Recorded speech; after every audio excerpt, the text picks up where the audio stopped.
பறக்கும் 7G படத்தினுடைய இந்த நிகழ்ச்சிக்கு வந்திருக்கின்ற அத்தனையும் பேரையும் எங்கள் குழுவின் சார்பாக நன்றியோடு வரவேற்கிறோம். இந்த 7G படம் வந்து ஒரு ஹாரர் மூவி அப்படின்றது உங்களுக்கு பெரும்பாலும் தெரிஞ்ச விஷயந்தான். இந்த ஹாரர் மூவின்றது ஒரு ஆவியினுடைய அட்டகாசங்கள் தான். இந்த மாதிரி படம் எடுக்கிறவங்க அத்தனை பேரும் விட்லாச்சாரியாவினுடைய வாரிசுகள் தான். அவர் தான் ஜெகன் மோகினின்றதெல்லாம் உங்கள் எத்தனை பேருக்கு தெரியும்னு தெரில. அதெல்லாம் வந்து பேய்கள்லாம் வந்து அடுப்பில் தலையை விட்டுக்கிட்டு கஞ்சி காய்ச்சும், காலை விட்டு ரசம் வைக்கும், அப்படிலாம் பயங்கரமான படங்களை விட்லாச்சாரியா எடுத்தார். அதுக்கு பிறகு பத்திரிகையாளர்கள் உங்களுக்கு தெரியும், பேய் கதை மன்னன் பிடி சாமினே ஒருத்தர் இருந்தார். அவர் பேய் கதைகள் மட்டும்தான் எழுதுவார். அப்படியாக இப்படியெல்லாம் ஒரு பெரிய வரலாறு நமக்கு இருக்குது. முன்னாடிலாம் வந்து இங்கிலீஷ் படம் தனியாக பார்த்தா அவங்களுக்கு 1 கிலோ தங்கம் தராங்களாம். அது வந்து மெட்ராஸில் தான் அந்த படம் ஓடிட்டு இருக்கான்லாம் எங்கள் தஞ்சாவூரில் பேசிக்குவாங்க. அப்படி சினிமாவுக்கும் எழுத்துக்கும் பேய்கள் வந்து மிகப்பெரிய அளவில் உதவி பண்ணியிருக்கு. அந்த பேய்களில் நல்ல பேய், பயங்கரமான பேயின்னு 2 இருக்குது. நம்ம மரணத்துக்கு பிறகு ஒரு நல்ல பேயா ஆகுவோமா இல்லை பயங்கரமான பேயாக தான் சுற்றுவோமான்றது நம்ம மனசாட்சிக்கு தெரியும். ஏன்னா பேய்கள் எல்லாமே அலையிற பேய்கள் அத்தனையுமே ஏதோ மனசில் குறை வச்சுக்கிட்டு இருக்கிறதா ஒரு புரளி இருக்குது. அந்த மனசில் தீராத ஆசைகளால் தான் அந்த பேய்கள்லாம் வந்து உலகத்தில் சுற்றிக்கிட்டு இருக்கு அப்படின்ற ஒரு பேச்சு இருக்குது. அப்படி ஒரு பேயை பற்றிய கதை தான் இந்த 7G. இதை வந்து அன்பு தம்பி ஹாரூன், அதாவது ஹாரூன் இயக்குனர் தயாரிப்பாளர் மட்டும் இல்லை, ஒவ்வொரு நொடியிலையும் ஒரு ஹியூமர் யாராவது சொல்லணுன்னா அது வந்து ஹாரூனால் முடியுது. நான் கவனிச்சிற வரைக்கும் அப்படி ஒரு அருமையான ஹியூமர் சென்ஸ் உள்ள தம்பி தான் ஹாரூன் இயக்குனர். ஆனால் அவர் வந்து இப்படி ஒரு பயங்கரமான பேய் படம் எடுக்கிறாருன்றது தான் எனக்கு ஆச்சரியமாக இருந்தது உண்மையாலுமே. அப்புறம் இந்த அதில் வந்து ஹாரூனும் பையன் ஒருத்தன் இருக்கான், அவருடைய பையன், 2 பேரும் ஹியூமர் பண்ணிக்கிறத பார்த்தா பயங்கரமாக இருக்கும். அப்படி ஒரு அழகான இது. அந்த பையன்கிட்ட கேட்டேன், அவங்க அம்மாவும் அப்படி தான் ஹியூமர் பண்ணி பேசிக்குவாங்களாம். ரொம்ப நல்லா இருந்தது. அந்த மாதிரி ஒரு அழகான ஹியூமர் குடும்பத்திலேருந்து இப்படி ஒரு பயங்கரமான ஹாரர் படம் எடுக்கிறாங்கன்றது எனக்கு ரொம்ப ஆச்சரியமாக இருந்தது. அடுத்து வந்து இந்த படத்தினுடைய மியூசிக் டைரக்டர் சித்தார்த். எங்களுக்கெல்லாம் ஒரு பிரம்மாண்டமான படம்னா பிரம்மாண்டமாக எங்களுக்கு தெரிய சித்தார்த்து தான். நாங்கள் அண்ணாந்து தான் அவரை பார்ப்போம். இன்னைக்கு கூட ஆறுன்னு சொன்னான். அப்படி ஒரு சித்தார்த்து இந்த படத்துக்கு மிகச்சிறந்த ஒரு இசையும், அதாவது மிகச்சிறந்த முறையில் ஒரு கேரக்டரும் பண்ணி தந்திருக்காரு. நான் அவரை பார்த்து பிரமிக்கிறேன் இந்த படத்தில். அடுத்து இந்த படத்தினுடைய ஒளிப்பதிவாளர் கண்ணன், எங்கள் திருவாரூர் சிங்கம். அவனை வந்து இந்த படத்தில் மிகச்சிறந்த முறையில் ஒளிப்பதிவு பண்ணியிருக்கான். அவன் பொண்ணு பார்த்துக்கிட்டு இருக்கான். அதனால் நீங்கள் அவசியம் நம்பி அந்த பையனுக்கு ஒரு பொண்ணை பார்த்து, டேய் தம்பி யாராடே ஏந்திராடே எங்களா இருக்கான், அவனுக்கு அவசியம் பொண்ணு ஏதாவது பாருங்கள். ஏன்னா ரொம்ப நாளாக நானும் பல பேர்கிட்ட சொல்லி பார்க்குறேன்ப்பா. என்னென்னா நீங்களாம் ஒரு சமூகத்துக்கு ரொம்ப நன்மை பண்ணுற பத்திரிகையாளர்கள். இந்த வேலையும் நீங்கள் பண்ணி தந்தால், அது ஒரு நல்ல பையனுக்கு பண்ணி தந்தால் அது நல்லாயிருக்கும். ரொம்ப அருமையான பையன், நம்பி பொண்ணு கொடுக்கலாம். இந்த படமும் வெற்றி அடையணும், அவனுடைய வாழ்க்கையும் ஒரு நல்ல பொண்ணு கிடச்சி வெற்றி அடையணுன்றதை என்னுடைய வாழ்த்துக்கள். அடுத்தது இந்த பாப்பா, என்னடா அது காதலிப்பா. கேமராமெல்லாம் நல்லா யாராவது காதலிச்சிருவானுங்க ஹீரோயின்களை பார்த்து. அந்த வேலையாவது நீ பார்க்கலாம்பா. அதான் இப்போ இல்லைடா, இதெல்லாம் ஒரு சின்ன ஐடியா தானே. இப்போ அதான் ஒரு கதை இருக்குது. அது என்னென்னா, ஒருத்தவனுக்கு வந்து ஒரு ஆவி பேச ஆரம்பிச்சிடும். அவன் எதுக்கு போனாலும் ஒரு ரோட்டில் போனான்னா, டே போகாதரா அங்கே ஒரு கார் வந்து மோதிடணும். அதே மாதிரி போக மாட்டான், கார் வந்து ஒருத்தவனை மோதிடும். அதே மாதிரி ஒரு இடத்துக்கு போயிட்டு இருப்பான், அங்கே போகாதையா அந்த வீடு இடிஞ்சு விழுதுன்னு ஒரு ஆவி சொல்லணும். அதே மாதிரி அந்த வீடு இடிஞ்சு விழுந்துடும். இப்படியே எங்கே போனாலும் அவனுக்கு என்ன பண்ணுறோம், ஒரு ஆவி அவனுக்கு சொல்லிக்கிட்டே இருக்கும். இது 1 வருஷமாக சொன்னோன்னே பல ஆபத்துக்குலேருந்து அவன் தப்பிச்சுக்கிட்டே வருவான். ஒரு இடத்துல அந்த ஆவி ஒன்று சொல்ல போவோம், நிறுத்துண்டுவான். உன் வேலையை பாரு, நான் பார்த்துக்கிறேன்டுவான். உடனே அந்த ஆவி சொன்னோம், டேய் இவ்வளோ நாளும் உனக்கு நல்லது தான்டா சொன்னேன், ஏன்டா என்னை திட்டுறேன்னா, எல்லாம் டெய்லி நடக்கிறது கெட்டதெல்லாம் நீ சொல்லிகிட்டு இருக்க. ஒரு நாள் கல்யாணம் நடந்தது எனக்கு, அப்போ நீ சொல்லவே இல்லையா இது ஒரு பெரிய ஆபத்துன்ட்டு அப்படின்னு சொல்கிற மாதிரி அப்படி நினைக்காதரா, பல பேருக்கு நல்லா தான் இருக்குது. அடுத்தது இந்த படத்தினுடைய ஹீரோயின், அது இப்போ பாருங்கள் எங்கள் டீம்லேயே இது ஒரே ஒரு பொண்ணு தான், இதை வச்சு தான் நாங்கள் காலத்தை ஓட்ட வேண்டியிருக்கு. ஏன்னு கேள்ல, இந்த பொண்ணு இல்லைன்னா யாரும் ஸ்டில்லு பேப்பரில் போட மாட்டீங்க.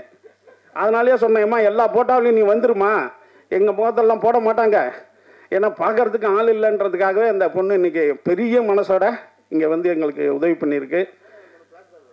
அப்படியா, அதனால் அவங்களுக்கும் நன்றி. அடுத்து வந்து டான், எங்கள் டானு எடிட்ரு. நான் டான் போஸ்கோ பார்க்கும்போதெல்லாம் இவர் எடிட்டராக ஒரு ஹீரோவானே பார்ப்பேன். அப்படி வந்து காஸ்டியூம்லேயும் தன் சிரிப்பாலையும் தன்னுடைய அணுகுமுறையாலையும் எங்கள் அத்தனை பேரையும் ஆட்கொள்கிற ஒரு சிறந்த ஒரு தம்பி தான் டான் போஸ்கோ. இந்த படத்தினுடைய ஹாரர் மூவிக்கு எப்போதுமே எடிட்டிங் வந்து ரொம்ப ரொம்ப ரொம்ப அவசியம். தேவையான இடத்துல சைலன்ஸுக்கு இடம் கொடுக்கணும், தேவையான இடத்துல ஷார்ப் கட் பண்ணணும். அப்படி சிறந்த முறையில் எடிட் பண்ணிக்கிட்டு இருக்கிறாரு. நம்ம அடுத்தது செல்வா, உங்களுக்கு தெரியும், பிஆர்ஓ. அதாவது இந்த இந்த பிரசாத்தை வந்து நீங்கள் ஒரு ஏடன் தோட்டம் மாதிரி உங்கள் பத்திரிகையாளர்கள் அத்தனை பேரும் ஒரு உல்லாசமாக சந்தோஷமாக இருக்கிறதுக்கும், அடுத்து ஒரு ஒரு அதாவது எப்படி கிஷ்கிந்தா மாதிரி, ராமாயணத்தில் வர்ற கிஷ்கிந்தா மாதிரி மிகச்சிறந்த முறையில் இந்த பிரசாத் இருக்கிறதுக்கு காரணமே வந்து அண்ணன் நிகில்முருகன் தான். அவர் தான் வந்து இது போராடி இந்த இடத்த வாங்கி தந்தார் உங்களுக்கு. உண்மையாலுமே ஒவ்வொரு பத்திரிகையாளர் மட்டும் நானும் நன்றி சொல்லிகிட்டே இருப்பேன் நிகில்முருகனுக்கு. ஏன்னா இப்படி ஒரு அருமையான ஒரு விஷயத்த நிகில்முருகன் தான் இதை ஏற்படுத்தி தந்தார். நாங்கள் ஓனர்கிட்ட 15 தடவை பேசி, அதனால் அவருக்கு இந்த நேரத்தில் நன்றி தெரிவிப்போம். அடுத்தது தம்பி டான்ஸ் மாஸ்டரு, கொரியோகிராஃப் பிரமாதமாக பண்ணியிருக்காரு. பேய்கள் ஆட்டம் என்றது எப்படி இருக்குன்னு உங்களுக்கு தெரியும். சாமி ஆட்டமும் பேய் ஆட்டமும் ஏறக்குறைய ஒன்று தான். ஏன்னா வந்து சாமி கோயில் எல்லாமே கோயிலுக்கு உள்ளவும், பேய்களினுடைய கோயில்களாக இருக்கின்ற இடுகாடு வந்து ஊருக்கு வெளியிலையும் இருக்கும். ரெண்டுமே நம்ம பார்த்தது கிடையாது. பட் இருந்தாலும் படத்தில் அவங்க 2 பேருமே நமக்கு மிகச்சிறந்த விஷயத்தை பண்ணிக்கிட்டு இருக்காங்க, பேய்களும் சாமிகளும். அண்ணன் சுந்தர் சி சொல்லுவார், நான் வந்து ஒரு 35 வருஷம் சினிமாவில் இருக்கேன்னா என்னை ஹீரோ ஏமாற்றிருக்காங்க, என்னை சினிமாவில் பேய்கள் ஏமாற்றியதே இல்லைன்னு சுந்தர் சி சொல்லுவார். அதே போல் இந்த படமும் இந்த டீமுக்கும் அண்ணன் ப்ரொடியூசருக்கும் அண்ணா இது ஃபண்டு பண்ணிக்கிறாரு. அது அண்ணன் இவர் ஃபண்டு கொடுத்துருக்காரா நமக்கு, அவருக்கும் மிகப்பெரிய வாழ்த்துக்கள். இந்த பேய் படம் வந்து உங்கள் எல்லாத்தையும் மகிழ்ச்சிப்படுத்தி எங்களுக்கும் திருப்தியை கொடுக்கும், அதாவது பொருளாதார ரீதியாகவும் திருப்தி கொடுக்குன்ட்டு எங்களை நாங்களே வாழ்த்தி அதுக்கு நீங்கள் சப்போர்ட் பண்ணணும்னு சொல்லிட்டு உங்களையும் வாழ்த்தி நன்றி கூறி விடைபெறுகிறேன். நன்றி. அற்புத சிவாட்டு ஸ்பெல்லிங் மிஸ்டேக்காக சொல்லலை, சுப்பிரமணிய சிவா தான் ரொம்ப அற்புதமான ஆள் அப்படிங்கிறனால சொன்னேன். யூடியூபுக்கு கண்டென்ட் கொடுத்துட்டாரு, கேமராமேனுக்கு பெண் தேடிய நடிகர் அப்படின்ட்டு. நன்றி அண்ணா. அடுத்ததாக அருண்ண்ணா. அதுக்கப்புறம் கிட்டத்தட்ட ஒரு 60 சாங் பண்ணிட்டேன், விழி படம், மியூசிக் வீடியோ, ஆடெல்லாம். இந்த படம் வாய்ப்பு கொடுத்ததுக்கு ரொம்ப ரொம்ப நன்றிண்ணா, ரொம்ப தேங்க்யூ. ஃபேமிலி மாதிரி அருண்ண்ணா.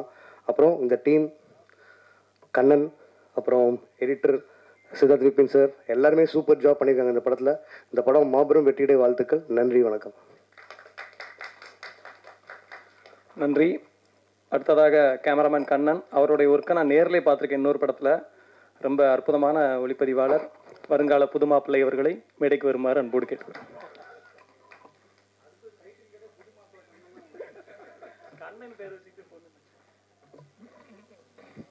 குட் ஆஃப்டர்நூன் மீடியா பீப்புள்ஸ்க்கு எல்லாருக்கும் குட் ஆஃப்டர்நூன். ஃபஸ்ட்டு ஒரு 5 மினிட்ஸ் தேங்க்ஸ் மட்டும் சொல்லிக்கிறேன். அப்பா அம்மாவுக்கு தேங்க்ஸ், இந்த படம் காரணமாக இருந்த ராஜேஷ்க்கு, என் ஃப்ரெண்டுக்கு ஒரு தேங்க்ஸ். என் ஃபஸ்ட்டு படத்துக்கு ஷோரீல் கூட கேட்காம என்னை கேமராமேனாக ஃபிக்ஸ் பண்ண டேரக்டருக்கு ரொம்ப தேங்க்ஸ். டே 1ல் இருந்தே நான் என்ன கேட்குறேனோ அதை கொடுத்து சப்போர்ட் பண்ணார். எனக்கும் ஒரு சின்ன பயம் இருந்துச்சு, என்னடா ஃபஸ்ட்டு படம் நம்ம கேட்குறது கிடைக்குமா, நம்ம குவாலிட்டி கொடுக்க முடியுமா அப்படின்னு. நான் கேட்குறது எல்லாமே செகண்ட் ஆப்ஷனே எல்லாமே எடுத்துக்கோங்க பண்ணுங்கன்னு சொல்லி கொடுத்தாரு. பாருங்கள், பெஸ்ட்டாக பண்ணியிருக்கோம். Siddharth Vipin sir thanks sir, உங்கள் மியூசிக் நல்லா இருந்துச்சு. Richard bro thank you. Editor thank you. Mahendran sir thank you. அண்ணே சொல்லாமக்கெல்லாம் பொண்ணு தேட்டி.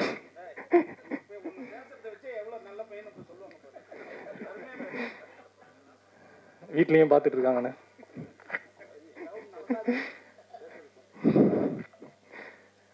தேங்க்யூ. ஷூட்டிங் ஒரு மாதிரி டென்ஷனாகவே போகும். டைரக்டர் மட்டும் கூலாகவே இருப்பார். அடிக்கடி கேட்பேன், எப்படி சார் இவ்வளோ டென்ஷன்லேயும் கூலாகவே இருக்கீங்க அப்படின்னு. கவுண்டர் மறந்துச்சு சார். ஹியூமர் இல்லைன்னா டியூமர் வந்து செத்துருவேன் அப்படிம்பாரு.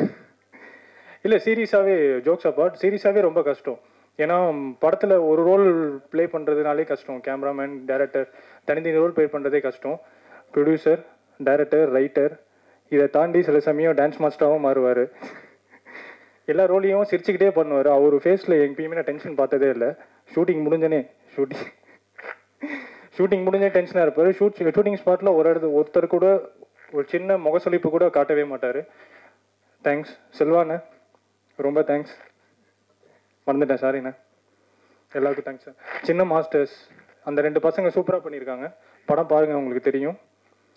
எல்லோரும் கவர் பண்ணிட்டேன்னு நினைக்கிறேன். ஸ்மிட்டி தேங்க்ஸ் அண்ணே.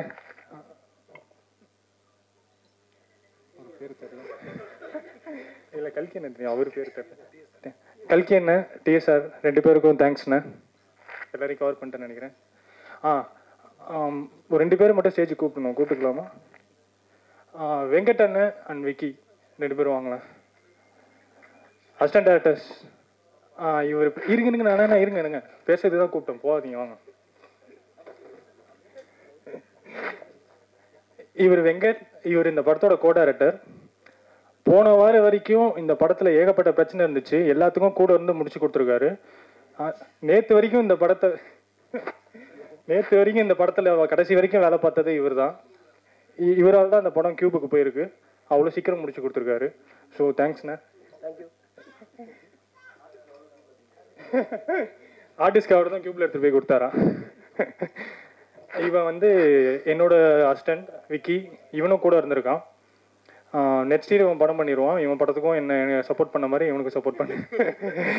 தேங்க்யூ. அனைவருக்கும் வணக்கம். ஃபர்ஸ்ட் ஆஃப் ஆல் இந்த டீமில் என்னை அறிமுகப்படுத்தினது வந்து செல்வா சார். செல்வா சாருக்கு தான் நான் ரொம்ப தேங்க்ஸ் சொல்லணும் ஃபர்ஸ்ட் ஆஃப் ஆல்.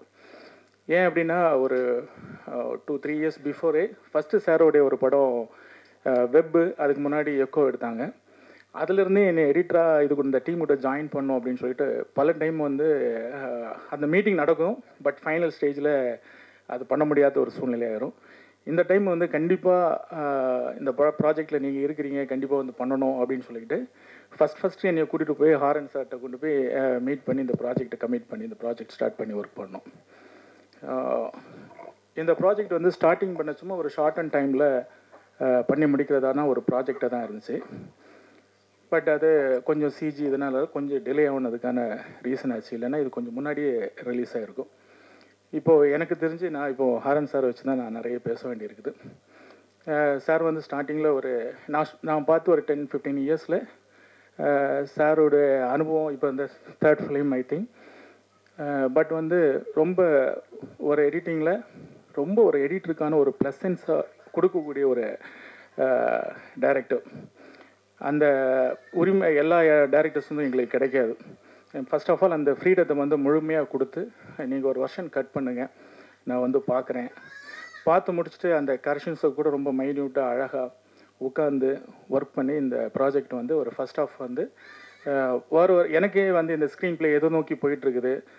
ஏன்னா கதை கேட்டுக்கிட்டாலுமே அந்த ஷூட்டிங் ஃபுட்டேஜ் வர எடிட் பண்ணி பார்க்கக்கூடிய டைமில் இது எதுவாக இருக்குது அப்படின்னு சொல்லிட்டு ஃபுல் ஜாயின் பண்ணச்சுமோ இந்த ஃபர்ஸ்ட் ஆஃப் வந்து என்டர்லி டிஃப்ரெண்ட். உங்களுக்கு படம் பார்க்கறதுக்கு தெரியும். செகண்ட் ஆஃப் பார்த்தீங்கன்னா அதுக்கும் இதுக்கும் ரிலேட்டடாக வேறு ஒரு சப்ஜெக்டாக இருக்கும். 2 படத்தையும் ஒரே படமாக கொண்டு வந்திருக்க மாதிரியான ஒரு ஸ்க்ரீன் ப்ளே.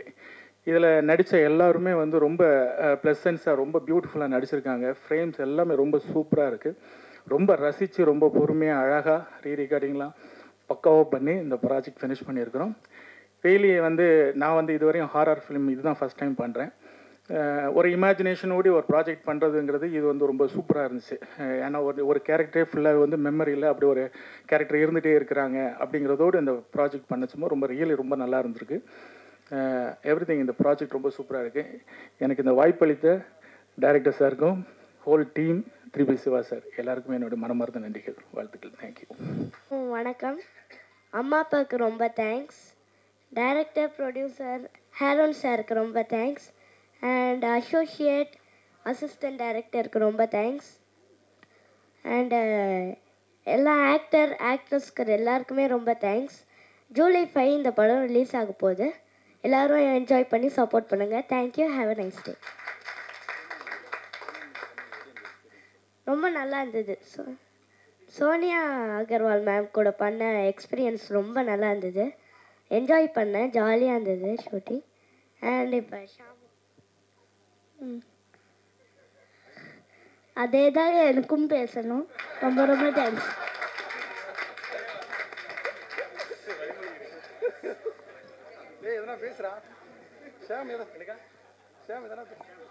காமெடியாக இருந்தது.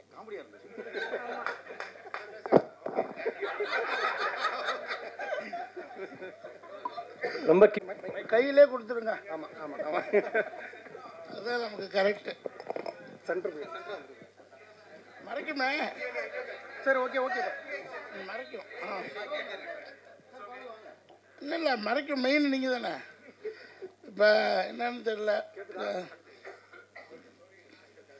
30 வருஷமாக வெறும் கோடிகளில் உள்ள மனிதர்களோட பழகிட்டு டெக்ஸ்டைல் இண்டஸ்ட்ரியில் அந்த மைண்டை மாற்றுறதுக்கு ஒரு நடிகனுங்கிறது சாதாரண, இங்கே மேடையில் வந்து உட்கார்றது அவ்வளோ சாதாரண விஷயம் இல்லை. ஒரு 10 ஆண்டு காலமாக திடீர்னு ஏறினா ஃப்ளைட்டு, இறங்கினா காரு, 2 வீலரு வாழ்க்கையில் ஓட்டியிருக்கேன். எப்போ ஒவ்வொரு காலத்தில் டிவிஎஸ் 50 அந்த மாதிரி ஒரு லைஃப் ஸ்டைலில் இருந்துட்டு ஒரு 200 ரூபாய்க்காக போய் நம்ம நடிக்க போகிறோமே அப்படின்னு செல்ஃப் மனசு வந்து கேட்காது சார். 200 50,000 செலவு பண்ணிக்கிட்டு கார் எடுத்துக்கிட்டு போய் அரண்மனை 1 ஆக்சுவலி இதயம் படத்தில் க்ரௌட் ஆர்டிஸ்டாக வந்தேன் 90ஸ்ல. அப்போ வந்துட்டு ஃபேமிலி சுச்சுவேஷன், சினிமாவுக்கு போகக்கூடாதுன்னு அடியெல்லாம் வாங்கியிருக்கேன். எங்கள் மாமாலாம் கட்டி வச்சு அடிப்பாங்க. சினிமாவுக்கு போயிட்டான், ஓடிவிட்டான் பாரு அப்படிம்பாங்க. சினிமாவுக்கு போகிறதுக்கு ஓடிவிட்டான் பாரு அப்படி. ஏன்னா நான் ஃபேமிலி ஏர்னிங் மெம்பரு. கதிர் சார் படத்தில் இதயத்தில் ஒரு சின்ன சீனில் வந்திருக்கேன். அந்த சவுத் இந்தியன் திரைப்பட சங்கத்தில் நடிக்கும்போது அதான் என்னுடைய ஃபஸ்ட்டு அந்த ஒரு தாக்கம். அதுக்கப்புறம் நான் போய் வியாபாரம் பண்ணும்போது ஒரு 30-40 படங்களில் போய் பொள்ளாச்சியில் ஷூட்டிங் ஸ்பாட்டில் போய் கெஞ்சுவேன், ஏதோ ஒரு வாய்ப்பு கொடுங்க வாய்ப்பு கொடுங்க அப்படின்னு. போய் யாரும் இப்போ அவ்வளோதான் கிடைக்கல. ஒரு தெய்வ வாக்கு, சின்ன பசங்க நாங்கள், அந்த மாதிரி நிறைய படங்கள் சொல்லிக்கிட்டே போகலாம். அது எல்லா படங்களையும் போய் பார்ப்பேன், அப்படி கேட்பேன். எங்கேயும் வாய்ப்பு கிடைக்காது. ஏன்னா எல்லாம் ப்ரீ பிளான்டாக வந்துடுவாங்க ஆர்டிஸ்ட்டு. இங்கேருந்து பொள்ளாச்சி வரணும்னா வெல் எஸ்டாப்ளிஷ்ட் ஆர்டிஸ்ட்டோட பேக்கப்போடு அங்கே வந்துடுவாங்க. அப்படி வரும்போது நம்மளை எப்படி கண்டுக்குவாங்க. அப்புறம் தான் அதுக்கப்புறம் ஐயோ இது ரொம்ப கஷ்டமான வீடுன்னு போயிட்டு ஒரு மாபெரும் துறை, சாம்ராஜ்யத்துறை டெக்ஸ்டைல்ஸு. நீ தமிழ்நாட்டோட பாதி வருமானமே டெக்ஸ்டைலில் தான் வருது. அவங்க துறையை விட்டுட்டு அடுத்து நம்ம போய் சினிமாவில் குரோர்ஸ் அண்ட் குரோர்ஸ் சம்பாதிக்கணுங்கிற மாபெரும் எண்ணத்தோட, அதாவது 200 ரூபா வாங்கும்போதே நினப்பேன், இன்றைக்கி நம்ம 10 கோடி 20 கோடி வாங்குவோம், எப்போன்னு லண்டன் இருக்குன்னு கிட்டத்தட்ட 70-80 படங்கள் ரிலீஸ் ஆகிடுச்சு. 30-40 படங்கள் ரிலீஸ் ஆகாமல் ப்ராசஸில் இருக்குது. ஒரு நாள் அப்போல்லாம் எனக்கு ரொம்ப கடுப்பு. இது 100 கோடி 200 கோடி ஆடெல்லாம் திட்ட ஆரம்பிச்சிட்டேன். போய் ஏன்டா நீ 100 கோடி வச்சுருக்க, 200 கோடி, ஒரு 2 கோடி 5 கோடிக்கு படம் பண்ணுங்கடா அப்படின்னு போய் திட்ட ஆரம்பிச்சிட்டேன். காரணம் என்னென்னா, இங்கே உள்ள அசிஸ்டன்ட் டைரக்டர்ஸ், மேனேஜர்ஸ், என்னடா அவர் சொல்கிறாரு பொய்யோ டுபாக்கூரோ, எல்லோரும் திருப்பூர் போகலான்னு வந்து பார்த்தா எல்லோரும் பிரமிச்சிட்டாங்க. போராடி ஒரு 50 கம்பெனியில் top 10 company, Ramraj, Viking, Chennai silks, Pothys, இந்த மாதிரி கம்பெனிஸு கெஞ்சி கூத்தாடி பார்த்துட்டு ஐயோ படமே எடுக்க முடியாது போல இருக்கு, தெரியாதமா வந்துட்டோம். 200 ரூபா ஒரு வாய்ப்பு கொடுத்தாங்களே, அதை மறுபடியும் நடிக்க போனால் என்ன அப்படின்னு நடிக்க வந்தது தான் அது வந்து சேதுபதியில் ட்ரெயினிங் ஆகி அயலியில் பெரிய ஆளாகி இப்போ மறுவடிவம் கொடுத்துக்கிட்டு இருக்கு. திடீர்னு 1 நாள் 2 நாள் படங்கள் என்னால் போக முடியல. Health challenges, travels, cinema company bus ticket, நான் ஏசி பஸ் கொடுக்கும், இல்லாட்டி ட்ரெயின் டிக்கெட் கொடுக்கும், அவ்வளோதான். அப்புறம் ஃப்ளைட்லேயே சொந்த காசு போட்டு எல்லா ஊருக்கும் ஃப்ளைட்டில் போய் காசு இருந்துச்சு அப்போ, இப்போ தான் காசு இல்லை. ஸோ நடித்து அப்போ ஆரன் சார் வந்து ஒரு நல்ல அவரை நான் போய் ஆஃபீஸில் போய் பார்ப்பேன். கிட்டத்தட்ட ஒரு 10,000 போட்டோக்கள் கொடுத்துருப்பேன். இந்த முட்டு தேயிற வரலையும் நடந்திருப்பேன், படி ஏறி இருப்பேன். ஏற்கனவே என் உடம்பு பாடி, இதில் வேறு முட்டு தேய ஏறணுமா அப்படின்னு ஏறி ஏறி ஏறி ஏறி ஃபோட்டோ கொடுக்கும்போது ஆரன் சார்கிட்ட போய் அப்பா என்னை பார்த்தாலே கேட்பாங்க, ப்ரொடியூசர் போல இருக்குது ப்ரொடியூசர். எனக்கா மனசுக்குள்ளே இருக்கும், இத்தனை கோடிகளை பார்த்துட்டு ஒரு பட்டம் எடுக்க முடியலையேன்னு விருத்தம் இருக்கும். இருந்தாலும் நடிப்புன்னு ஓடினதுனால சார் வந்து ஒரு நாள் கொடுத்தாங்க திடீர்னு. சார் என்ன சார் மறுபடியும் செகண்ட் ரவுண்டா 100 படம் ஒரு நாள். இல்லை உங்களை பாருங்கள், ஒரு டிஃப்ரெண்ட்டாக நித்யானந்தா ஸ்டைலில் ஒரே நாள் அந்த கேமரா இருக்கட்டும், அந்த ஒரு செம்ம கேமரா அவர்கிட்ட ஒர்க் பண்ணியிருக்கேன்னு நினைக்கிறேன். உங்கள்கிட்ட ஒர்க் பண்ணியிருக்கேன்னா இந்த படத்தில் இன்னொரு படத்தில் ஒர்க் பண்ணி ஏதோ ஒரு படத்தில் ஒர்க் பண்ணியிருக்கேன். அதாவது அசிஸ்டண்டாக இருந்தீங்க நீங்கள், பெரிய கேமரா. ஸோ அவ்வளோ லைட்டிங், அவ்வளோ கேமரா, டைம் இல்லை, அன்றைக்கி டேட் இல்லை. ஒரு நாளைக்கு 4 படம் சூழ்நிலை ஆகி போகுது. இப்போ காலையில் போய் இன்றைக்கி 2 ஆடியோ லான்ச்சு. நேற்று நைட்டு ஷூட்டிங், திருவேண்டரத்துலேருந்து இங்கே வர்றேன், நைட்டு 2 மணிக்கு தூங்குறேன், 7 மணிக்கு first audio launch, second audio launch. அந்த மாதிரி சினிமா காலகட்டங்களும் அந்த நேரம் வரும்போது டேக் ஆஃப் பண்ணிக்கிட்டே போகும்போது அந்த படத்தில் அந்த சீன் எடுத்தார் பாருங்க டைரக்டரு, அவ்வளோ பிரமாதம். Sir media sir already trailer cut வந்து மக்கள்கிட்ட ஏகப்பட்ட பாராட்டு கொண்டு சேர்த்துட்டீங்க. நீங்கள் எங்கே பார்த்தாலும் 7G ட்ரெய்லர் கட்டு தான், ட்ரெய்லர் கட்டுன்னு தானே சொல்லுவோம். Trailer very successful. நானும் எங்கள் போகிற இடத்துலலாம் கேட்குறது, ஸ்டேட்டஸில் வைக்கிறது, டெய்லர் நல்லபடியாக சூப்பராக கொண்டு போய் சேர்த்துட்டீங்க. 7G ரெயின்போ காலனி மாதிரி இந்த படத்தையும் எல்லாருமே பார்ட் 2ன்னு கேட்க ஆரம்பிச்சிட்டாங்க.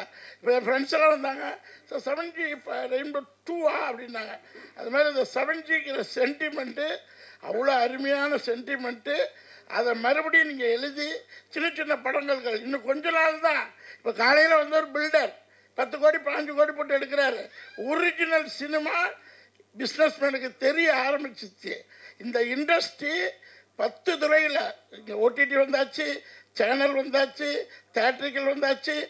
எந்த பக்கம் திரும்பினாலும் மக்களுக்கு சினிமாங்கிறது ரத்தத்தில் கலந்துருச்சு. அதனால் இந்த துறை வந்து மேலும் மேலும் வளரணும். சார் வந்து அடுத்தடுத்த படங்களில் எனக்கு கொஞ்சம் நல்ல 2 நாள் 3 நாள் கேரக்டர் கொடுக்கணும். அதேமாதிரி லெஜண்ட் நம்ம சுப்பிரமணிய சார், அவர் திருடாத்திருடி படம் பார்த்தேன். அதுக்கப்புறம் அவரோட நடித்த பெருமை. அது மாதிரி ஒரு எத்திக்ஸ் 2-3 படத்தில் ஒர்க் பண்ணிட்டோம். அது மாதிரி எல்லாருமே நிறைய பேர் புதுமுகங்கள். அவர் நம்ம மியூசிக் டைரக்டர், அவர், நான், இன்னொரு வித்யா மேம், அருண் சார், இவங்கெல்லாம் ஒரு டீமு ஃப்ரெண்ட்ஷிப்பாக. தண்ணி வேணுமே கொஞ்சம் இருக்கா? அதே பேசும்போது தண்ணி கம்பல்சரி வேணும். போதும், நிறைய பேசியாச்சு. நீங்கள் எழுதணும், சின்ன படங்களை எழுதணும். அதுக்காக தான் இவ்வளோ தூரம் பேசுகிறேன். 7Gயை எப்படி ட்ரெய்லர் கட்டில் நல்லபடியாக கொண்டு போய் சேர்த்திங்களோ அதே மாதிரி எழுத ஆரம்பிச்சுங்க. RRP என்னமோ நீங்கள் எழுதுறது தான் சட்டம், அதை மக்கள் பார்க்க ஆரம்பிச்சிடுவாங்க. சின்ன ப்ரொடியூசர்ஸு வளரணும் தான் எங்களை மாதிரி ஆர்டிஸ்ட்டுக்கு நிறைய வேலை கிடைக்கும். Okay, thank you. வணக்கம் Jagan, super introduction, thank you. Every call எனக்கு ஒரு படத்துக்கு வரும்போது ஃபஸ்ட் கொஸ்டின் நடிக்க கூப்பிட்றீங்களா மியூசிக் கூப்பிட்றீங்களான்னு கேட்பேன்.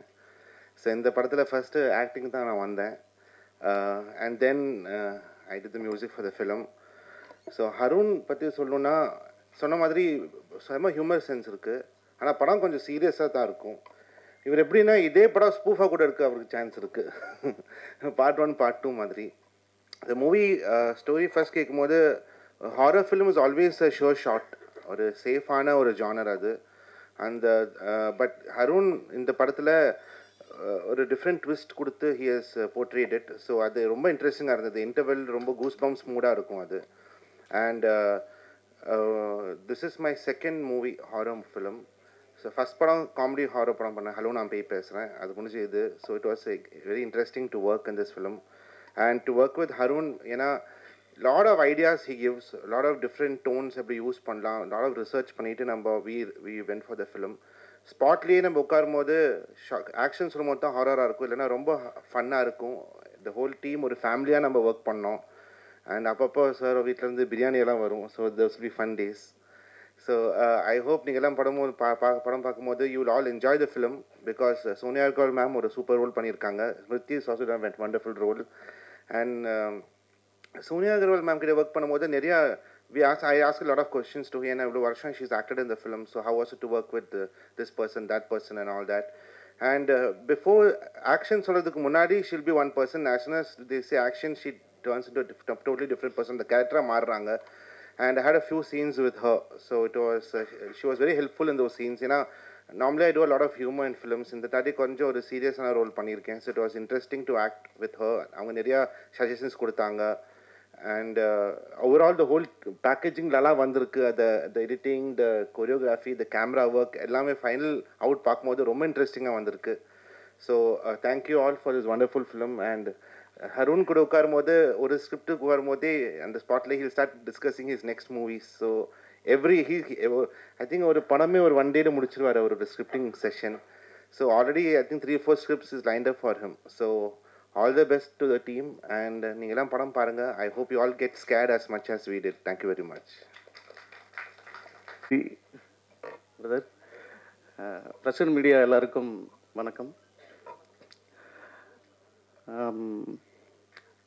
டிஎஸ்ஆர் அண்ணன் நான் பேசினதெல்லாம் அவரே பேசிட்டு போயிட்டாரு ரொம்ப நேரமாக. அண்ணே இப்போ தான் கேட்டேன் அவர்கிட்ட, என்னண்ணே சினிமாவுக்கு வந்தது உங்களை அடித்தாங்களா?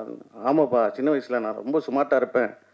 அதில் அடித்தது தான் மூஞ்சிலே எங்கள் மாமன் அடிப்பான், அதில் வீங்கினது தான் மூஞ்சிலாம் அப்படின்னாரு. அண்ணே, இந்த படத்தில் ஒரு ஒரு இன்ட்ரெஸ்டிங்கான கேரக்டர். அந்த யூனிஃபார்ம் பார்த்தாவே தெரியும். அருண் சார் ஒரு தடவை கால் பண்ணி கல்கி இந்த படத்தில் நடிக்கணும் அப்படின்னு கேட்டிருந்தாங்க. சார் படம் பேர் என்ன சார்? செவன்ஜி. செவன்ஜி சூப்பர் சார், நமக்கு ரொம்ப பிடிச்ச படம் செவன்ஜி, ரெயின்போ காலனி. சார் யார் சார் லீடாக பண்ணுறாங்க? சோனியா அகர்வால் மேடம். சார் என்ன சார் சொல்கிறீங்க, சூப்பர் சார் அப்படின்னு சொல்லிட்டு அப்படியே கிளம்பி அந்த பாட்டை போட்டு நினைத்து பார்த்தாயின்னு போயிட்டு இருந்தேன். அங்கே வாட்ச்மேன் ட்ரெஸ் கொடுத்தாங்க. ஒரு இன்ட்ரெஸ்டிங்கான கேரக்டர். நான் நினச்சேன் வந்து ஏற்ற அப்பார்ட்மெண்ட்டில் இருப்போம் போல் இருக்கு நம்ம அப்படின்னு நினச்சேன். ஒரு இன்ட்ரெஸ்டிங்கான கேரக்டர்.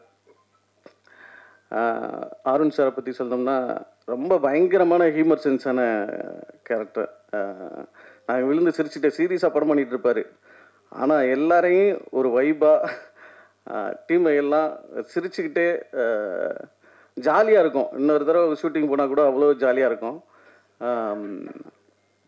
நான் கேட்டேன், சார் என்ன சார் இப்படி ஒரு படம் பண்ணுறீங்க, நீங்கள் ஒரு காமெடி படம் பண்ணலாமா சார் அப்படின்னு. அன்றைக்கி தான் சொல்ல ஆரம்பித்தார் ஒரு கதைலாம். பயங்கர இன்ட்ரெஸ்டிங்காக இருக்கும். ஸோ தேங்க்யூ சார் இந்த படத்தில் என்னை நடிக்க வச்சதுக்கு. அப்புறம் எக்ஸிக்யூட்டிவ் ப்ரொடியூசர் செல்வா சார் எப்போதுமே என் மேலே ஒரு அன்பாகவும், தம்பி இதை பண்ணணும் இது பண்ணக்கூடாது அப்படின்னு என் மேலே ஒரு அக்கறை செலுத்திகிட்டே இருப்பாங்க. தேங்க்யூ செல்வாண்ணே. அப்புறம் சுப்பிரமணியா சிவாஜாண்ணா. முதன்னு நான் வாய்ப்பு கேட்ட டைரக்டர் சுப்பிரமணிய சிவா சார். யோகி படத்தில் அண்ணன்ட்ட பேசினோம்னா ஒரு உலக சினிமாலேருந்து உள்ளூர் சினிமா வரைக்கும் எல்லாமே பேசுவாங்க. அவ்வளோ விஷயங்கள் கற்றுக்கலாம். ஒரு யூனிவர்சல் மாதிரி. அப்படி அண்ணன் அவங்களும் வந்து இந்த படத்தில் காம்பினேஷன் கிடையாது. இந்த படத்தில் வந்து டப்பிங்கில் பார்த்து தம்பி நடிச்சிருக்கானா, நல்லா பண்ணுவாயா அப்படின்னு சொல்லிட்டு அன்பாக சொல்லியிருக்காங்க. தேங்க்யூண்ணா. எல்லாருக்குமே இங்கே வருது எல்லாருக்குமே நன்றி. உங்கள் எல்லாரையும் இந்த படத்தோட 7G படத்தோட ப்ரெஸ் மீட்டில் சந்திக்கிறதுல எனக்கு ரொம்ப ரொம்ப சந்தோஷம். ஃபர்ஸ்ட் நான் ஓகேவா ஓகே. ஸோ ஃபர்ஸ்ட் நான் தேங்க்ஸ் சொல்ல தொடங்குறேன். ஃபஸ்ட்டு ப்ரெஸ் பீப்புள் உங்கள் எல்லாருக்குமே ரொம்ப தேங்க்ஸ். உங்களோட டைம் ஸ்பெண்ட் பண்ணி எங்களோட மூவியை ப்ரமோட் பண்ண வந்ததுக்கு. அண்ட் என்னோட டைரக்டர் சார் அருண் இந்த ஆப்பர்ச்சுனிட்டி கொடுத்ததுக்கு I am very very happy and grateful.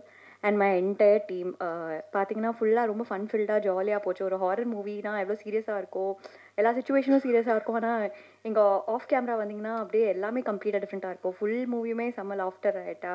And total team, என்னோட சினிமாட்டோகிராஃபர் கண்ணனாக இருக்கட்டும், சித்தார்த் விப்பனாக இருக்கட்டும், அவரோட எனக்கு கொஞ்சம் காம்பினேஷன் இருந்துச்சு. சோனியா மேம், சுப்ரமணிய சிவா சார், அவரை ஆல்ரெடி நான் சந்திச்சிருக்கேன். அண்ட் இந்த படத்தில் அவரோட சேர்ந்து நடிக்கிறதுல எனக்கு ஒரு ஆப்பர்ச்சுனிட்டி கிடச்சிருக்கு. ஸோ ஓவராலாக எனக்கு இது ரொம்ப ஸ்பெஷல். ஏன்னா நான் பண்ண ஃபர்ஸ்ட் ஹாரர் ஃபிலிம். அண்ட் இந்த எக்ஸ்பீரியன்ஸே எனக்கு ரொம்ப ஹாப்பியாக, ரொம்ப ஒரு நல்ல ஃபன் வைபாக இருந்துச்சு. அண்ட் டெஃபினட்டாக நல்லா வந்திருக்கு. ஸோ நீங்கள் எல்லோரும் தியேட்டரில் போய் பார்த்து எங்களை சப்போர்ட் பண்ணணும். நன்றி.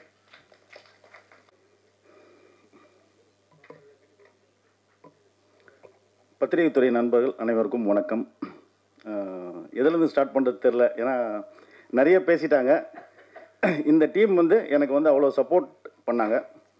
மெயினாக வந்து நம்ம எங்கள் எல்லாருக்கும் சீனியர், ஆனால் அவர் தான் எப்பயுமே செட்லேயே ரொம்ப யூத்தாக யங்காக, அந்த அவர் தலைமுடியை போலவே மனசும் அவருக்கு வெள்ளை மனசு. எங்கள் அண்ணன் கூட என்ன வாடா போடா டே தம்பி நான் அவ்வளோ உரிமையாக கூப்பிட்டதில்லை. எப்போ பார்த்தாலும் சொல்டா தம்பி எங்கே இருக்க அப்படின்ற மாதிரி அவராக ஃபோன் பண்ணி பேசுவார். ஒரு 4 வருஷம் இருக்குமாண்ணே, 4 வருஷம் முன்னாடி ஒரு ஸ்கிரிப்ட் சொல்லணும்னு அண்ணன் கூப்பிட்டுருந்தேன். அப்போ வந்து ஒரு நிறைய அண்ணன் வந்து யாரையுமே வந்து டிஸ்கரேஜ் பண்ண மாட்டாங்க. யார் ஸ்கிரிப்ட் சொல்லணும், யாராக இருந்தாலும் அவங்க டைம் ஸ்பெண்ட் பண்ணி எந்த பிஸி ஷெட்யூலில் இருந்தாலும் அந்த ஒரு டைம் கொடுப்பாங்க. அப்போ அண்ணன் அன்றைக்கி 2-3 ஷெட்யூல் சொன்னாங்க. அப்புறம் 8 o'clock மேலே வரட்டுமாடா தம்பின்னு கேட்டார். சரி வாங்கண்ணேன்னு சொன்னேன். வந்துட்டு நைட்டு ஸ்கிரிப்ட் சொன்னார். அண்ணா இன்றைக்கி நைட் கூடவே ஸ்டே பண்ணிட்டார். அதான் சொன்ன விதம், ஸ்கிரிப்ட் சொன்ன விதத்தில் நான் ஆக்சுவலாக அந்த ஸ்கிரிப்ட் பண்ண முடியாமல் போச்சு. இந்த லாக்டவுன் அந்த இஷ்யூஸ் இல்லாமல் பட்ஜெட் இஷ்யூஸ்னால அது பண்ண முடியாமல் போச்சு. ஃப்யூச்சரில் அது பிளான் இருக்குது. பேசும்போது மொபைலே பார்த்துட்டு இருக்கேன்னு தவறாக நினைக்க வேணாம். ஈவினிங் 4 o'clock வந்து ஃபஸ்ட்டு வீடியோ சாங் ரிலீஸ் ஆகுது. அதுக்குண்டான ஒர்க்கும் கொஞ்சம் போயிட்டுருக்கு.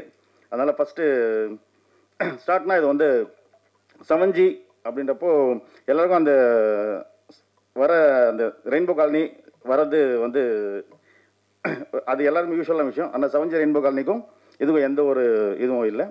இது எல்லாமே வந்து நீங்கள் நான் சொன்னாலும் நம்ப மாட்டீங்க, கோஇன்சிடென்ஸாக எல்லாமே நடந்தது. ஆக்சுவலாக நான் அப்பார்ட்மெண்ட்டே பார்த்தீங்கன்னா ஒரு 13th floor தான் ஃபஸ்ட்டு செலக்ட் பண்ணோம். அது ஒரு வேறு ஒரு டிவி சேனல் வந்து அவங்க 3-4 இயர்ஸ்க்கு அப்படியே வேணும்னு சொல்லி புக் பண்ணதுனால ஒரு ஷூட்டுக்கு ஒரு 3 days முன்னாடி வந்து அது அவைலபிள் இல்லை, நீங்கள் 7th floor பார்த்துங்க அப்படின்னாங்க. சரி, அப்புறமா வந்து நான் 7th floor செக் பண்ணும்போது 7H நல்லா இருந்தது. சரி, என் பேரும் சொன்னால் சென்டிமெண்ட்டாக ஹெச்சில் ஸ்டார்ட் ஆகுது, இது நல்லா இருக்குது அப்படின்னு சொல்லி சொன்னாங்க. அதுவும் ஒரு 1 day நான் சொன்னாங்க சம்திங் எலக்ட்ரிக்கலோ சம்திங் ப்ளம்பிங் இஷ்யூன்னு சொல்லிட்டு நீங்கள் 7G எடுத்துங்க அப்படின்னாங்க. இதுக்கு முன்னாடி நான் ஒரு 2-3 பேர்ட்ட ஸ்கிரிப்ட் சொன்னேன். லாஸ்ட்டாக அந்த டேட் இஷ்யூ, அந்த கொஞ்சம் அந்த டைம், அந்த பேமெண்ட் இஷ்யூ லாஸ்ட்டாக எனக்கு உள்ளே கம்மிட் ஆனவங்க வந்து சோனியா அகர்வால் மேம். அந்த மாதிரி இது எல்லாமே வந்து இந்த டைட்டில் பிளான் பண்ணியோ, நான் முதல்ல சொல்லிடுறேன், அப்படியே ப்ரெஸ்ஸில் கொஸ்டின் கேட்பீங்க, நான் முதல்ல ஆன்சர் பண்ணிடுறேன். டைட்டிலுக்கோ இது எதுவுமே நம்ம பிளான் பண்ணல. எல்லாமே நான் ஒரு 3-4 டைட்டில் கில்டில் கொடுத்தேன். அவைலபிள் இல்லை அவைலபிள், ஏன்னா எனக்கு பிளாக்கோ இல்லை டார்க் மாதிரி ஒரு டைட்டில், ஒரு டார்க் ஸ்டோரி அப்படின்ற மாதிரி டைட்டில் எனக்கு கனெக்டாக இருக்கும்னு நினச்சேன். எனக்கு அந்த டைட்டிலும் எதுவுமே கேட்கும்போது அவைலபிளாங்க. நான் ஜஸ்ட் லைக் தட்டா 7Gன்னு கொடுத்துட்டு வந்தேன். நாங்கள் செக் பண்ணி சொல்கிறோன்னு சொன்னாங்க. செக் பண்ணிவிட்டு அவங்களே கால் பண்ணாங்க, அவைலபிள் இருக்குது, நீங்கள் டைட்டில் எடுத்துக்கலாம் அப்படின்னு சொன்னாங்க. அப்படி தான் டைட்டில் வந்தது. ஃபஸ்ட் நான் நம்ம டிஓபிலேருந்து ஸ்டார்ட் பண்ணுறேன். கண்ணன். அது முன்னாடி ஒரு 4-5 months ஒரு கேமராமேன் கூட நான் ஒர்க் ட்ராவலில் இருந்த ஸ்கிரிப்டில் ஷூட்டுக்கு ஒரு 3 days முன்னாடி அவர் கொஞ்சம் தவிர்க்க முடியாத விஷயத்தினால அவர் பர்சனல் இஷ்யூஸ்னால அவர் பண்ண முடியல சார்னாங்க. அப்போ எல்லா ஒர்க்கும் போயிட்டு எல்லாருமே கேட்டாங்க, என்னங்க 2 days ஷூட்டில் கேமராமேனே ரெடி ஆகல, 2 days ஷூட்டில் இருக்குன்னா அப்போ நம்ம கூட ஒரு தம்பி இதில் ரோல் பண்ணியிருக்காரு, அவனை கூப்பிட்டு கேட்டேன், உனக்கு தெரிஞ்ச அந்த கேமராமேன் தான் ரெஃபர் பண்ணுறா அப்படின்னு சொல்லுப்பா அப்படின்னு. ஃப்ரெண்டு இருக்கானே, அவன் எப்பயுமே கேமரா கையோடு தான் இது பேசும்போதும் சரி அந்த ஆங்கிளோடு தான் பேசுவார் அப்படின்னு சொல்லி சொன்னேன். சரி வர சொல்ல ஆஃபீஸ்க்குன்னு அவர்கிட்ட டிஸ்கஸ் பண்ணேன். இந்த மாதிரி ஒரு சீக்வன்ஸ் இருக்குது, நீங்கள் என்ன மாதிரி லைட்டிங் பண்ணுவீங்கன்னு சொல்லி கேட்கும்போது அவர் வந்து ஒரு ஸ்டைல் காமிச்சார், ஒரு ரெஃபரன்ஸ் காமிச்சார். இந்த லைட்டிங் எனக்கும் அதுக்கும் கரெக்டாக ஒத்து போச்சு. சார் ஸ்கிரிப்ட் பவுண்ட் எப்போ சார் கொடுப்பீங்க, நான் ஃபஸ்ட்டு எப்போ ஷூட் போகலான்னு சொல்லி சொன்னேன். நீ மண்டே ஷூட்டுக்கு வந்துரு, நம்ம ஸ்டார்ட் பண்ணிடலாம், நான் ஃப்ரீயாக இருக்கும்போது ஸ்கிரிப்ட் கொடுக்குறேன், நீ அப்புறம் படிச்சிரு, நான் டெய்லி உனக்கு கொஞ்சம் நான் சொல்கிறது மட்டும் எடுத்து கொடுத்துருன்னு சொன்னேன். எனக்கு ஆக்சுவலாக என்னென்னா இந்த மாதிரி ஒரு டீம் கூட ஒர்க் பண்ண என்ன பிடிக்கும்னா, சீனியர் கேமராமேன்ஸ் கிட்ட வந்து நம்ம ஒரு நியூ கேமரா போகும்போது அவங்கள ஒரு விஷயம் இருக்கும். நம்ம இப்போ என் பாயிண்ட் ஆஃப் வியூனா நம்ம ஒரு பாக்யராஜ் சார், மணிவண்ணன் சார்லாம் பார்த்த மாதிரி ஸ்பாட்டுக்கு போய் கொஞ்சம் நிறைய விஷயங்கள் பண்ணுவோம் இல்லையா, அந்த ஸ்டைல் தான் நம்மளோட ஸ்டைல். நம்ம ரொம்ப ப்ரிப்பேர்டாக பண்ணலாம். அங்கே ஒரு விஷயம் தோணும், ஒரு சீனியர் நம்மளோட டெக்னீஷியன்ஸ் இருக்கும்போது நம்ம போய் அவங்க சொல்ல முடியாது, இங்கே சொல்ல முடியுமா நமக்கு ஒரு தயக்கம் இருக்கும் இங்கே போல. ஏன்னா இதில் ஒரு இன்னைக்கு ஈவினிங் ஒரு சாங் இருக்குது, அதில் ஒரு பால்குள்ளே ஒரு ஷாட் வச்சுருப்போம். அது வேற ஒரு டிஓபி இருந்தால் பண்ணியிருப்பாங்களா தெரியாது. நான் இது மாதிரி சொல்லுவேன், சார் அப்பப்போ சொல்லுவார், சார் நீங்கள் சொல்கிற சேகர் செத்துவோம் அப்படின்னாரு. நான் விட்டுற மாட்டேன், படம் முடிவு விட மாட்டேன், நான் சொல்கிற இடத்துல வச்சு பாருன்னா அப்போ அவர் ஒரு ஐடியா கொடுப்பார், இப்படி வச்சா கரெக்டாக அவங்க பாருங்கள் சார் சொல்லிட்டு. இந்த மாதிரி அந்த டீம் வந்து உள்ளே வரும்போது ஒர்க்காகவும் எனக்கு ரொம்ப ஈஸியாக இருந்தது. நெக்ஸ்ட்டு வந்து எடிட்டர் சார் சொன்ன சுப்ரமணியம் சார் அண்ணா சொன்ன மாதிரி அவர் எடிட்டர் மாதிரி தெரிய மாட்டார், வரதே ஸ்டைலாக என்ன நம்ம ஆடிஷன்லாம் முடிச்சிட்டோமே அப்புறம் வந்து அப்படின்னு கேட்டேன். இல்லை இந்த மாதிரி செல்வா சார் சொன்னார், இது மாதிரி எடிட்டிங்காக சொன்னேன். சரி வாங்க சார்னு சொல்லிட்டு அவர் ஹாரர் ஃபஸ்ட்டு சார் பண்ணார். எப்பயுமே வந்து என்கிட்ட ஒர்க் பண்ணுறது வந்து நிறைய ஈஸின்னு சொல்லுவாங்க. ஏன்னா நான் ஒரு இது எத்தனை வருஷம் எடிட் பண்ணியிருப்பீங்க இந்த படத்தை? சென்சார் போகிற வரையும் கூட எடிட் பண்ணிகிட்டே இருப்போம். ஆனால் அவரும் இப்போ எனக்கு சித்தார்த் பென்ஸ் பிரதராகட்டும் யாராக இருந்தாலும் இம்ப்ரோவைஸ் பண்ணிகிட்டே இருப்போம். அது அவங்களுக்கும் பிடிக்கும். ஏன்னா நம்ம விஷயம் தெரியாமல் இப்போ தொந்தரவு பண்ணணும்னு வைங்களேன், இவனாடா ஒன்றும் தெரியாமல் வந்து நம்ம உயிரை வாங்குறானோ அது எல்லாருமே ப்ளஸ்ஸாக இருக்கும். அதனால் எடிட்டர் சாருடைய ஒர்க்கை எனக்கு வந்து இந்த நெக்ஸ்ட் ட்ராவலில் நிறைய பிளான் பண்ணிகிட்ருக்கோம் அப்டேட்ஸில். நெக்ஸ்ட் வந்து சித்தார்த் பென் ப்ரோ, இதில் வந்து வேற ஒரு சித்தார்த்தை நீங்கள் பார்ப்பீங்கன்னு நினைக்கிறேன். இதே மாதிரி தான் ஃபஸ்ட் ஹாஃப்லலாம் வந்து அந்த இதற்கான ஆசைப்பட்டாயில் வந்து அதே மாதிரி இருப்பார், பாய் அப்படி தான் இருப்பார். அதுக்கப்புறம் கொஞ்சம் சில ஃபன்னியான மூமெண்ட்ஸ் எல்லாம் பண்ணுவார். அடுத்த ஒரு 2-3 இயர்ஸில் வந்து ஒரு கார்பரேட் வில்லனுக்கு இப்போதைக்கு ரொம்ப ஸ்பேஸ் கம்மியாக இருக்குது, நிறைய பேர் போயிட்டாங்க. அந்த கார்பரேட் வில்லனுக்கான ஒரு இதில் வந்து சித்தார்த் சார் இருப்பார். நெக்ஸ்ட்டு ரிச்சி, நான் வந்து ஒரு லாஸ்ட் மூவியில் மீட் பண்ணுவேன், அண்ணா நெக்ஸ்ட் எனக்கு என்ன ப்ராஜெக்ட் ஃபுல்லாக கொடுங்க என்னன்னாப்பில். தம்பி நான் பண்ணால் நெக்ஸ்ட்டு கண்டிப்பாக சொல்கிறேன்ப்பா அண்ணன் சொன்ன மாதிரி. இந்த படத்தில் எல்லா சாங்கும் ரிச்சி தான் பண்ணியிருக்காப்புல. ரிச்சி பண்ணாலும் அவருக்கு வந்து சாண்டி மாஸ்டர் ரொம்ப சப்போர்ட்டாக இருந்தாலே அவங்க சாண்டி மாஸ்டர் நம்ம ரொம்ப சப்போர்ட்டாக தம்பி நல்லா வரணும்னு சொல்லிட்டு அவருக்கு இருக்க எல்லா டீமும், ஏன்னா இது அவ்வளோ பெரிய பட்ஜெட் இல்லை, இந்த பட்ஜெட்டுக்கு தம்பி நல்லா வரட்டும் கேட்டாப்பா, தம்பி நல்லா வரட்டும்னு சொல்லிட்டு அவர் வந்து அவங்க டீம் அவங்க அசிஸ்டன்ஸ் யாராக இருக்காங்களோ எல்லாமே சப்போர்ட் பண்ணார். மெயினாக நான் வந்து ஆக்சுவலாக சோனியா அகர்வால் அவங்கள மேடமெல்லாம் வர முடியல, அவங்க பிரதருக்கு வந்து சண்டிகரில் மேரேஜ் வச்சுருக்காங்க. லாஸ்ட் மந்த் நம்ம பிளான் பண்ண ஆடியன்ஸ்க்கு இது நிறைய கொஞ்சம் இஷ்யூஸ்லாம் இருந்தாலும் நம்ம லாஸ்ட் மந்த் பண்ண முடியல. அவங்க ரொம்ப ஃபீல் பண்ணாங்கன்னா பிகாஸ் அவங்க படம் பார்த்துட்டாங்க, படம் பார்த்துட்டு சொன்னாங்க ஐ எம் வெரி சாரி, நான் லாஸ்ட் வீக் கூட ட்ரை பண்ணோம் ஆடியன்ஸ்க்கு, பாசிபிள் இல்லாமல் இருந்தது. சரின்னு சொல்லிட்டு அதனால தான் அவங்க வர முடியல. Next as it is Smriti Venkat, இங்கே அமைதியாக இருக்க மாதிரிலாம் செட்டில் அமைதியாக இருக்க மாட்டாங்க. இந்த என்ன சொல்கிறது பயப்படுற சீன்லையும் சிரிச்சிட்டே பயப்படுவாங்க ஃபஸ்ட்டு, அப்புறம் கட்டுன்னு சொன்னால் மறுபடியும் அது ஸ்டார்ட் பண்ணிடுவாங்க. ப்ளஸ் அந்த 2 கிட்ஸு 2 பேருமே அவங்களுடைய இப்போ ஜாலியாக இருந்ததுன்னு சொன்னார் இல்லையா, அன்றைக்கி வந்து லாஸ்ட் ஷாட் எடுக்கவே விடல, அவ்வளோ அடம் பிடிச்சி அழுதார். ஆனால் அவ்வளோ சப்போர்ட் ஒரு மாடியில் ஒரு ஹேங்கிங் சீன் மாதிரி வரும். ஆமாம், அந்த எங்களெல்லாம் பயன்படுத்திட்டார் கொஞ்சம் நேரத்தில், இன்றைக்கி ஜாலியாக இருக்குன்னு சொல்லிட்டாரு. அடுத்து என் டீம், டைரக்ஷன் டீம், ஏன்னா ஒரு பெரிய ப்ராஜெக்ட்னா பெரிய அசிஸ்டன்ஸ் நிறைய பேரை வைக்கலாம், அந்த ஒரு எக்ஸ்பென்ஸாவோ இது பண்ணுறதுக்கு பண்ணலாம். இதில் வந்து எனக்கு இருந்த டீம் வந்து எனக்கு அவ்வளோ சப்போர்ட் இருந்தாங்க. ப்ளஸ் நம்ம கோஆர்டினேட் பண்ண ஹாரிஸ் அவரால் வர முடியல, அவரும் கொஞ்சம் ஹாஸ்பிட்டாலிட்டி இருக்கார். தேஜா வந்திருக்காரு. ப்ளஸ் இன்னொருத்தவங்க வந்தால் ஸ்னேகா குப்தான்னு மும்பைலேருந்து பர்ஃபார்ம் பண்ணியிருக்காங்க, ஒரு பிளாக் மேஜிஷியன் அந்த மாதிரி ஒரு ரோல் பண்ணியிருக்காங்க, அவங்களும் நல்லா பண்ணியிருக்காங்க. டிஎஸ்ஆர் அண்ணன் ரொம்ப தன்மையாக சொன்னார், ஹாரூன் சார் ஒரே நாள் தான் கொடுத்தாருன்னு சொல்லிட்டு. அந்த ஒரு நாளைக்கு 2 மணி நேரம் தான் வந்தார். அன்றைக்கி அவ்வளோ பிஸி. கேட்டால் சங்கர் சார் ஷூட்டில் இருக்கிறேன் தம்பி இந்த வந்து இங்கே வந்து ரொம்ப தன்மையாக சொன்னார். இந்த மாதிரி அண்ணன் மாடி ஏறி முட்டியெல்லாம் வலிச்சதுக்காக அண்ணனுக்காகவே நான் கிரவுண்டில் மாற்றிட்டேன் ஆஃபீஸு அண்ணன். அதனால் அண்ணன் இன்னைக்கு கஷ்டப்படக்கூடாதுன்னு சொல்லிட்டு அது மாதிரி நம்ம அடுத்த தமிழ் திரையுலகத்தில் தவிர்க்க முடியாத இப்போ இதில் இருப்பாருன்னா நம்ம கல்கி வந்து நீங்கள் இந்த ஸ்டாண்டோட மகாராஜாவில் ஒரு ஸ்டாண்ட் நின்னீங்க பார்த்தீங்களா, அங்கே நின்னது நீங்கள் எங்கே போகிறீங்க. ஏன்னா நம்ம ஷூட் நடக்கும்போது சைமல்டேனியஸாக மகாராஜாவும் போயிட்டு இருந்தது. அங்கே ஃபுல்லாக நைட் இருப்பார் அந்த டீமில். மார்னிங் வந்து ஒரு கண்ணெல்லாம் சிவந்துருக்கும், என்ன தம்பி நைட்டுன்னா, இல்லைண்ணா ஷூட்டில் இருந்தேன் அதான் நானும் கேட்டேன் அப்படின்னுவேன். அங்கே ஏன்னா எனக்கு பேசிக்காக குரங்கு பொம்பை வந்து எனக்கு இன்னும் ரொம்ப ஃபேவரேட்டு. என்னடா அதுக்கப்புறம் படம் பண்ணல நான் நிறைய கேட்பேன், எங்கே அந்த நிதில் சார் காணணும். அப்போ தான் ஸ்டார்ட் பண்ணிட்டார். ஏன்னா எனக்கும் நட்டி சார் வந்து ரொம்ப க்ளோஸு. அதில் நட்டி சார் பண்ணுறாரு, விஜய் சார் என்ன பண்ணுறான்னு சொல்லிட்டு டெய்லி இங்கே சொல்லுவார், ரொம்ப நல்லா வந்துட்டு இருக்கேன்னு. சரி சந்தோஷம், நம்ம சைடில் இருக்க ஒருத்தங்க இந்த வராங்கன்றப்போ நம்ம எல்லாருக்கும் சந்தோஷம். கல்கி கிட்ட நீங்கள் என்னென்னு பார்த்தீங்கன்னா, எப்பயுமே யாருமே ஒருத்தர் வந்து காப்பி பண்ணாங்க ரொம்ப நாள் ஸ்டாண்ட் பண்ண முடியாது. அந்த முகத்திலே 300 நம்பியார் காட்டுவாங்க சொல்லுவாங்க இல்லையா, அந்த மாதிரி ஒரு எக்ஸ்பிரஷன் நீங்கள் ஒரு ஹியூமராக கொடுத்துட்டிங்கன்னா எவ்வளோ எக்ஸ்பிரஷன் இதில் காட்ட முடியல. சில சீக்வன்ஸ்லாம் சும்மா ஒரு ஐடியாவாக சொன்னேன், சார் இது பண்ணலாம் சார் ரொம்ப அழகாக ஒர்க் அவுட் ஆகும்னா, எனக்கு என்னென்னா இந்த மூவி வந்து கொஞ்சம் அந்த காமெடின்ற இந்த விஷயமே இல்லாமல் ஒரு டீசென்ட் ஒரு ஹாரராக ஒரு ஃபீல் குட் ஹாரராக பண்ணணும்னு தான் பிளான் பண்ணேன். அதனால் நானே அந்த ஹியூமர் எவ்வளோ ஸ்கிப் பண்ண முடியுமோ எங்கேயுமே நம்ம அது இல்லாமல் ஒரு நம்ம சொல்லுவோம் இல்லையா, கொஞ்சம் இங்கிலீஷ் மூவிஸ்லாம் பார்த்தோம் டீசெண்டாக இருந்தது இந்த வாட்ச் பண்ணுறது, அந்த ஸ்டைல் பண்ணணும்னு சொல்லி நம்ம ஃபிக்ஸ் பண்ணிட்டு தான் இதில் எல்லாமே பண்ணியிருக்கோம். ப்ளஸ் வந்து இந்த டெக்னீஷியன்ஸ் எல்லாருமே கண்ணனுடைய team, crane, camera, light team, costume department எல்லாருமே எனக்கு வந்து ரொம்ப சப்போர்ட்டாக இருந்தாங்க. ஒரு விஷயம் நான் எப்பவுமே சொல்லுவேன், என்ன தான் ஒரு BMW ஆடி கார் எதுவாக இருந்தாலும் இந்த கார் போனோன்னா ஒரு 500 ரூபா பெட்ரோல் போட்டு தான் ஆகணும். அந்த பெட்ரோல் இல்லைன்னா அந்த கார் அங்கே ஷெட்டில் தான் இருக்கணும். அந்த மாதிரி தான் எனக்கு என்னுடைய வெல்விஷர் பிரதர் மாதிரி மகேந்திர சார், அவரை வந்து அன்எக்ஸ்பெக்டடாக மீட் பண்ணி ஹாரூன் மேலே எனக்கு நம்பிக்கை இருக்குது அப்படின்னு சொல்கிற விஷயம் வேறு, நான் பண்ணுற விஷயத்து மேலே ஒரு நம்பிக்கை ஒன்று இல்லையா.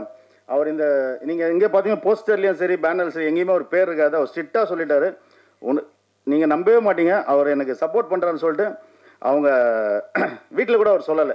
டில் அந்த ரிலீஸ் கிட்ட தான் வந்து இந்த மாதிரி நான் ஒரு விஷயம் பண்ணிகிட்ருக்கேன், ஏன்னா ஆர்வன் பண்ணால் கரெக்டாக பண்ணுவார் சொல்லிட்டு. எத்தனை பேருக்கு இந்த மாதிரி ஒரு ட்ரஸ்ட் பண்ணுற ஆள் கிடைப்பாங்கன்னு தெரியாது. ஃபஸ்ட்டு இங்கே ஒரு ப்ராஜெக்ட் ஜெயிக்கணுன்னா நான் அதான் சொல்லுவேன், நம்பிக்கை. அந்த நம்பிக்கை இருந்தால் தான் இப்போது, ஏன்னா ஆக்சுவலாக இப்போ அவர் இடத்துல யாரும் நானே இருந்தாலும் கண்டிப்பாக கோவப்பட்டிருப்பேன். ஏன்னா லாஸ்ட் நவம்பரில் செப்டம்பர் இந்த மூவி ரிலீஸ் பண்ணிவிட்டோம்னு சொல்லிட்டு தான் நான் ஸ்டார்ட் பண்ணேன். விஎஃப்எக்ஸ் ஒர்க்கு அவ்வளோ புஷ் பண்ணிச்சு. இன்னைக்கு பெரிய படங்களே வந்து விஎஃப்எக்ஸில் தள்ளி போகிறதுனால நீங்கள் படம் பார்க்க சொல்லுவீங்க, சொன்ன அளவுக்கு மாதிரி விஎஃப்எக்ஸ் எதுவுமே இல்லையே இதுலன்னு சொல்லுவீங்க. இல்லாமல் பண்ணுறது தான் அந்த அவ்வளோ ஒர்க்கு எடுத்துடுச்சு. நம்ம ஆக்சுவலாக அவங்க செப்டம்பரில் நம்மக்கிட்ட ஹேண்ட் ஓவர் பண்ணுறேன்னு சொன்னாங்க. March end April first week தான் அவங்க ஹேண்ட் ஓவராக பண்ணாங்க. அப்போ நாம் சொல்கிறத நம்பி ட்ரஸ்ட் பண்ணி அத்தனை நாள் இருந்ததுக்கு ரொம்ப தேங்க்ஸ். என்னை வந்து இந்த ப்ராஜெக்டில் ஃபுல்லாக டென்ஷன் ஃப்ரீயாகவும் அப்பப்போ ரொம்ப டென்ஷன் பண்ணுற மாதிரியும் இருந்தது நம்ம கேஎஸ்கே செல்வா பிரதர். ஏன்னா ஒரு வீட்டுக்குள்ளே அண்ணன் தம்பிங்களெல்லாம் அந்த சண்டை வர்றது இது வர்றது எல்லாமே சகஜம். நைட்டு வந்து அப்படி பேசிப்போம், ஏன்னா ப்ரெஷர் எல்லாமே ஹேண்டில் பண்ணோம். ஆஸ் அ ப்ரொடக்ஷனாகவும் டைரக்ஷனும் எல்லாமே ஹேண்டில் பண்ணோம். அவர்கிட்ட சொன்னால் பண்ணுவார், ஒரு ரிலாக்ஸாக சொல்லுவார், பண்ணலாம் சொல்கிறேன் அப்படின்னுவார். நமக்கு என்ன நடக்குதுன்ற மாதிரி இருப்பார். உங்களுக்கு தெரிஞ்சிருக்கும், என்னை விட மீடியா உங்கள் ஃப்ரெண்ட்ஸு உங்கள் சர்க்கிள் எல்லாருமே தெரிஞ்சிருக்கும். புரியல, கேட்கல சார், இப்போ தான் நான் ஃபஸ்ட் டைம் பார்க்குறேன். செஞ்சிருவார் அதுதான், சில செஞ்சிருவார், சிலதை வச்சு செய்வார். இல்லை கூலாக வந்து மறந்துட்டேன் தூங்கிட்டேன்னு சொல்லுவோம் இல்லையா, அந்த ஸ்டைலில் சொல்லுவார். ஆமாம், இதெல்லாம்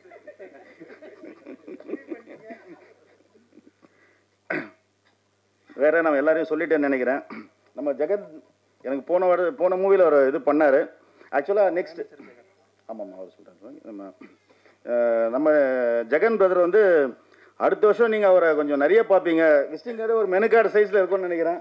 ஆக்டர் இந்த மாதிரி எல்லாம் நிறைய ப்ராசஸ் பண்ணிட்டு இருக்காரு. எனக்கு தெரிஞ்சு ப்ரொடியூஸ் பண்ணுறீங்களா இல்லையா? எங்கள் team Jagan sir manager Jagan sir, அவங்க டீம் ஆனந்த் நமக்கு ரொம்ப சப்போர்ட்டாக இருந்தார். ஸ்டில் சைடில் வந்து 2 பேருமே சார் ரொம்ப ஹெல்ப்ஃபுல்லாக இருந்தாங்க. ஏன்னா அவங்க எக்ஸ்பீரியன்ஸில் நிறைய விஷயம் நம்ம கொஞ்சம் கைட் பண்ணுவாங்க. இந்த படத்தில் 2 பில்லர்னால் சொன்ன மாதிரி ஃப்ளாஷ்பேக் சோனி மேம்னா இதில் வந்து ஸ்மிருதி 2 பேருடையும் இப்போ நீங்கள் இதுவரையும் பார்க்காத ஒரு ஸ்மிருதியை நீங்கள் பார்ப்பீங்கன்னு நினைக்கிறேன் இதில். கரெக்டாக அந்த மாதிரி வேறு இல்லை சுப்பிரமணிய சிவா சார் அவங்க பேர் சர்மிளா மேம் அவங்க பண்ணாங்க. எல்லாருக்குமே நல்லா பண்ணியிருக்காங்க. ஒரு ஃபீல் குட் ஹாரருக்கு வந்து எப்பயுமே ஒரு நல்ல ஆடியன்ஸ் இருக்காங்க. அந்த நீங்கள் தேட்டரில் பார்க்கும்போது அதை கண்டிப்பாக அதை ஃபீல் பண்ணுவீங்க நினைக்கிறேன். தேங்க்யூ இந்த ஆடியோலட்சி வந்து இது ப்ரெஸ் மீட்டை தேங்க்யூ வந்து இது பண்ணதுக்கு ரொம்ப தேங்க்ஸ். யாருன்னா மறந்துருந்தால் மன்னிக்கவும். நன்றி. நன்றி சார், ரொம்ப அற்புதமாக சொன்னாங்க. அவர் வார்த்தைகள் மூலமாக ஒன்று தெரியுது, இந்த 7G நிச்சயமாக கரன்சியை கொட்டும். அடுத்ததாக இந்த படத்தின் நிர்வாக தயாரிப்பாளர் பாசத்துக்குரிய அண்ணன், எனக்கு தொகுப்பாளராக இது முதல் மேடையை தந்தவர், அதனால் அதை தப்பு பண்ணால் கூட மன்னிச்சுக்கோங்க. கேஎஸ்கே செல்வா அவர்கள் ஒரு 1 மணி நேரம் நன்றியுடைய ஆற்றுவார்கள். அனைவருக்கும் வணக்கம். வாய்ப்பளித்த அருண் சாருக்கும் மகேந்திரன் சாருக்கும் நன்றி. ஆக்சுவலாக வந்து நேற்று சாயங்காலம் 6 மணிக்கு தான் இந்த ப்ரெஸ் மீட் வைக்கலாம்னு பிளான் பண்ணோம். இல்லைனா நம்ம ட்ரெய்லர் சாங்ஸ் எல்லாம் பார்த்துருக்கலாம், ஒரே நாளில் ரெடி பண்ண முடியல. ஆர்டிஸ்ட்டு இல்லாததுனால போன வாரம் வச்சுருக்க வேண்டிய ஆடியோ லான்ச் கொஞ்சம் டிலே ஆகிடுச்சு. அதனால் உங்களுக்கு ட்ரெய்லர் காட்ட முடியல. யூடியூப்பில் இருக்குது, பாருங்கள், பார்த்து சப்போர்ட் பண்ணுங்கள். ஆக்சுவலாக இந்த படம் வந்து இப்போ ரீசெண்டாக இருக்கிற பேய் படம் காமெடி படம் மாதிரியெல்லாம் இருக்காது. காஞ்சூரிங் மாதிரி ரொம்ப ஹாரராகவும் இருக்காது. 13B மாதிரி ஒரு செட்டிலான ஃபேமிலி ஹாரர் படமாக இருக்கும். பார்த்து என்ஜாய் பண்ணுங்கள். நன்றி. கேள்வி பதில். இங்கே நாளாக வந்து டைரக்ஷனே மறந்துட்டு நிறைய படத்தில் எந்த படம் ஃபங்க்ஷன் விழாலாம் நீங்கள் இருக்கீங்க, எந்த மேடைனாலும் இருக்கீங்க, நடிகராக மாறிட்டீங்க, இனிமேல் டைரக்ட் பண்ண மாட்டீங்களா, என்ன நினச்சிட்டு இருக்கீங்க? செப்டம்பர் ஆரம்பிக்கிறோம். இதை யார் சொல்லி கொடுத்து சொன்னது? செப்டம்பர் ஆரம்பிப்போம். அப்புறம்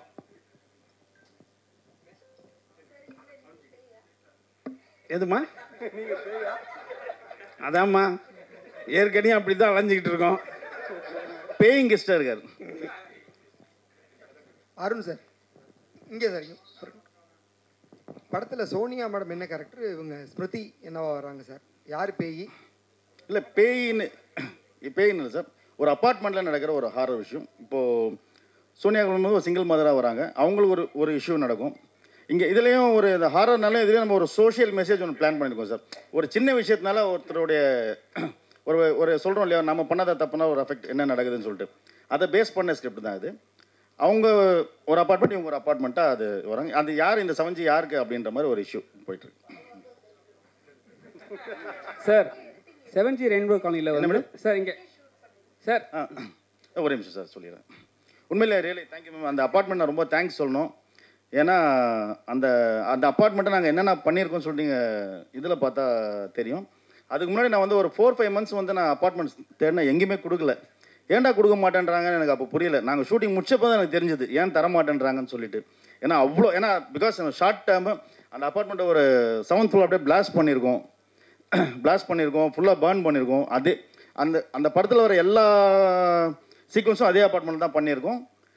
வேறு செட்டாவோ எங்கேயுமே நம்ம போட்டு பண்ணல, எல்லாமே லைவில் பண்ணியிருக்கோம். அதனால் அந்த அப்பார்ட்மெண்ட்டில் வந்து இந்த என்ன கண்ணா அந்த அப்பார்ட்மெண்ட் நேம் அது நம்ம ஷூட் பண்ணோமே எஸ்எல் அப்பார்ட்மெண்ட் வேளச்சேரியில் இருக்குது. ரொம்ப நேற்றோட அவங்களுக்கு தேங்க்ஸ் மெசேஜ் சென்ட் பண்ணி தான் வந்தேன். Thank you sir. இதில் சோனியா அகர்வால் மேடம் வந்து பேயா காட்டியிருக்கேன்ட்டு ஒரு விஷயம் சொல்கிறாங்க. ஆனால் வந்து 7G ரெயின்போ காலனியில் வந்து அவங்கள அழகிய வந்து ஒரு ஆவியாக காட்டியிருப்பாங்க. இதில் ஏன் அவங்களுக்கு பேயா காட்டு உங்களுக்கு என்ன வந்தது? எதில் ஆவியாக காட்டியிருப்போம் சார்? இது 7G ரெயின்போ காலனியில். ஆமாம், அதில் சில செத்துருவாங்க, செத்துட்டு அவனோட மைண்ட் தாட்டில் வந்து அழகிய ஆவியாக தான் காட்டியிருப்பாங்க. இதுலேயும் அழகாக தான் காமிச்சிருக்கோம். அவங்க ஃபேஸ் நம்ம எதுவுமே இது பண்ணல. இதுதான் நீங்கள் பார்த்தீங்கன்னா அதோட இதில் ரொம்ப அழகாக இருப்பாங்க. இல்லை சார், இதுக்கு நான் சொல்லலையா, நான் முதலே சொல்லிட்டேன். அப்புறம் நம்ம டைட்டில் லுக் கொடுக்கும்போதே நான் அப்பயே ஒரு ப்ரெஸ் மீட் மாதிரி வச்சு நான் சொல்லிட்டேன். அதுக்கு இது நம்ம எதுவுமே பிளான் பண்ணல. அது சொல்ல எல்லாமே கோஇன்சிடென்ட்டாக நடந்த விஷயம் தான் இது. சார், சித்தார்த் விபின் வந்து மியூசிக் டைரக்டரா இல்லை நடிக்கிறாரா, பேக்கேஜாக உங்கள்கிட்ட பேசுகிறாரா படங்களுக்கு, கொஞ்சம் சொல்லுங்களேன். இல்லை, படம் பார்த்தீங்கன்னா கண்டிப்பாக எல்லாரும் பேச வைப்பார். பேக்ரவுண்ட் ஒர்க் வந்து அவ்வளோ பிரமாதமாக கொடுத்துருக்காரு அவர். நாங்கள் இது மாதிரி ஒரு டீம் ஷோ மாதிரி பார்த்தோம். சவுண்டு கேட்டு எனக்கு கையில் காமிச்சார். எனக்கு இவ்வளோ கூஸ் பம்ப்ஸ் வந்து பார்த்தீங்களா அப்படின்னாரு. ஆமாங்க, நல்லா பண்ணியிருக்கீங்க அப்படின்னு சொல்லி எனக்கு வந்தது அப்போது. அதனால் அவ்வளோ ஒர்க் பண்ணியிருக்கோம். ப்ளஸ் வந்து இதில் வந்து நான் ஆக்சுவலாக நான் வந்து இந்த ரோலே வந்து நான் சித்தார்த் மாதிரி சாரோடைய ஒரு ரோல் தான் நான் ஃபஸ்ட்டு ட்ரை பண்ணேன், ஆடிஷன் பண்ணேன். அன்எக்ஸ்பெக்டடாக ஒரு இதில் மீட் பண்ணி பேசும்போது இது மாதிரி போயிட்டுருக்குன்னு சொன்னேன். அப்போ ஒரு மைண்டில் வந்து இவர் பண்ணாது கரெக்டாக இருக்குன்னு சொல்லிட்டு ஃபஸ்ட்டு மூவியில் வந்தார். அப்புறம் நமக்கு பேக்ரவுண்டுக்கு சார். இப்போ ஒரு படத்தில் வந்து 2 ஹீரோ வச்சு பண்ணிடலாம் ஈஸியாக. ஆமாம், 2 ஹீரோயின் வச்சு பண்ணுறது ரொம்ப டாஸ்க்கு. ஏதாவது டாஸ்க்கு வந்து உங்களுக்கு பெருசாக இருந்ததா? இல்லை, நான் வெப்பிலே வந்து 5 பேர் வச்சு பண்ணியிருக்கேன் இல்லையா, அதனால அது நான் ரெண்டுமே வந்து அழகான ஹீரோயின். சரிங்களா? யாரும் வந்து சீன்ஸாக இருந்தாலும் சரி, ஒரு ஷெட்யூலாக இருந்தாலும் சரி, அவங்களுக்குள்ள சீன்ஸை வந்து ஃபர்ஸ்ட் எடுத்துன்னு தான் சொல்லுவாங்க. ஆமாம். ஸோ உங்களுக்கு ஏதாவது டாஸ்க் அது மாதிரி இருந்ததா? கொஞ்சம் கஷ்டம். இல்லை அப்படி இல்லை, நான் இவங்களை சொன்னால் இல்லை அவங்கள எடுத்துருங்கன்னு சொல்லுவாங்க, அவங்ககிட்ட சொன்னால் இல்லை இவங்களை ஃபர்ஸ்ட் எடுத்துருங்கன்னு சொல்லுவாங்க. அதனால அந்த பிரச்சனை வந்து கடைசியில் ஸ்மிருதி வெங்கட் மேடம் இல்லை அவங்க சீனியர் அவங்க பண்ணிட்டுமேன்னுவாங்க. அவங்கள கேட்டால் இல்லை அவங்க ஃபர்ஸ்ட் வந்து போகிறாங்க அவங்க பண்ணிட்டுமேன்னுவாங்க. அப்படிலாம் ஒன்றும் இல்லை. அவங்கள்ட்ட கொடுங்க. ஸ்மிருதி வெங்கட், இந்த படத்தில் நீங்கள் ஹீரோயினா சோனியா அகர்வால் ஹீரோயினா? கதை தான் ஹீரோயின்.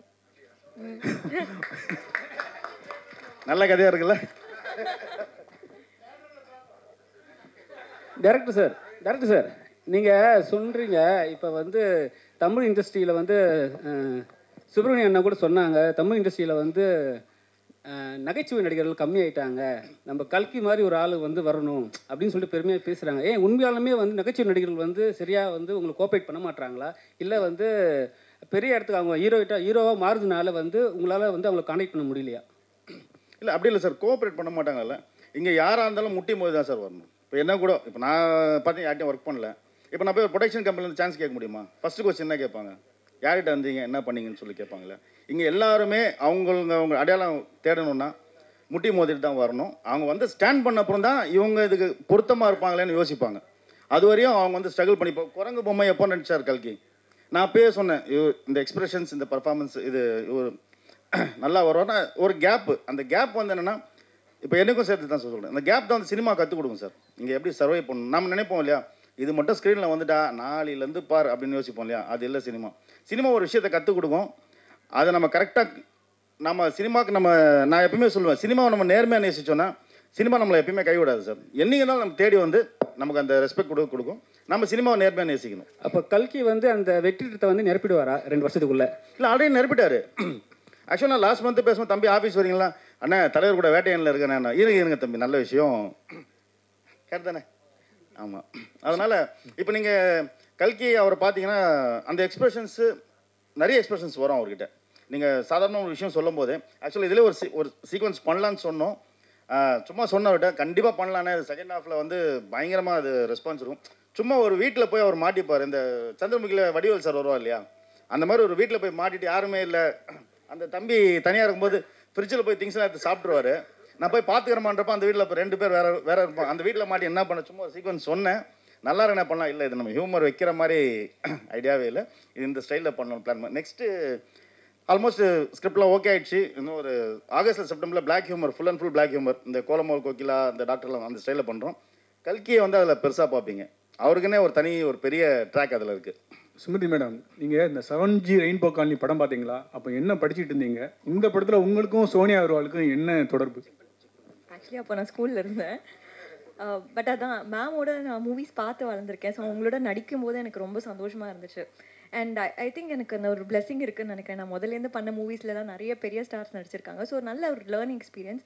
மேம் கிட்ட என்ன கற்றுக்கிட்டேன்னா ரொம்ப காமாக இருப்பாங்க. அவங்க அவ்வளோ சாஃப்ட் அண்ட் காம். பட் அந்த சீனுக்கு வந்துட்டாங்கன்னா அப்படியே கம்ப்ளீட்லி டிஃப்ரெண்ட் பர்சன்.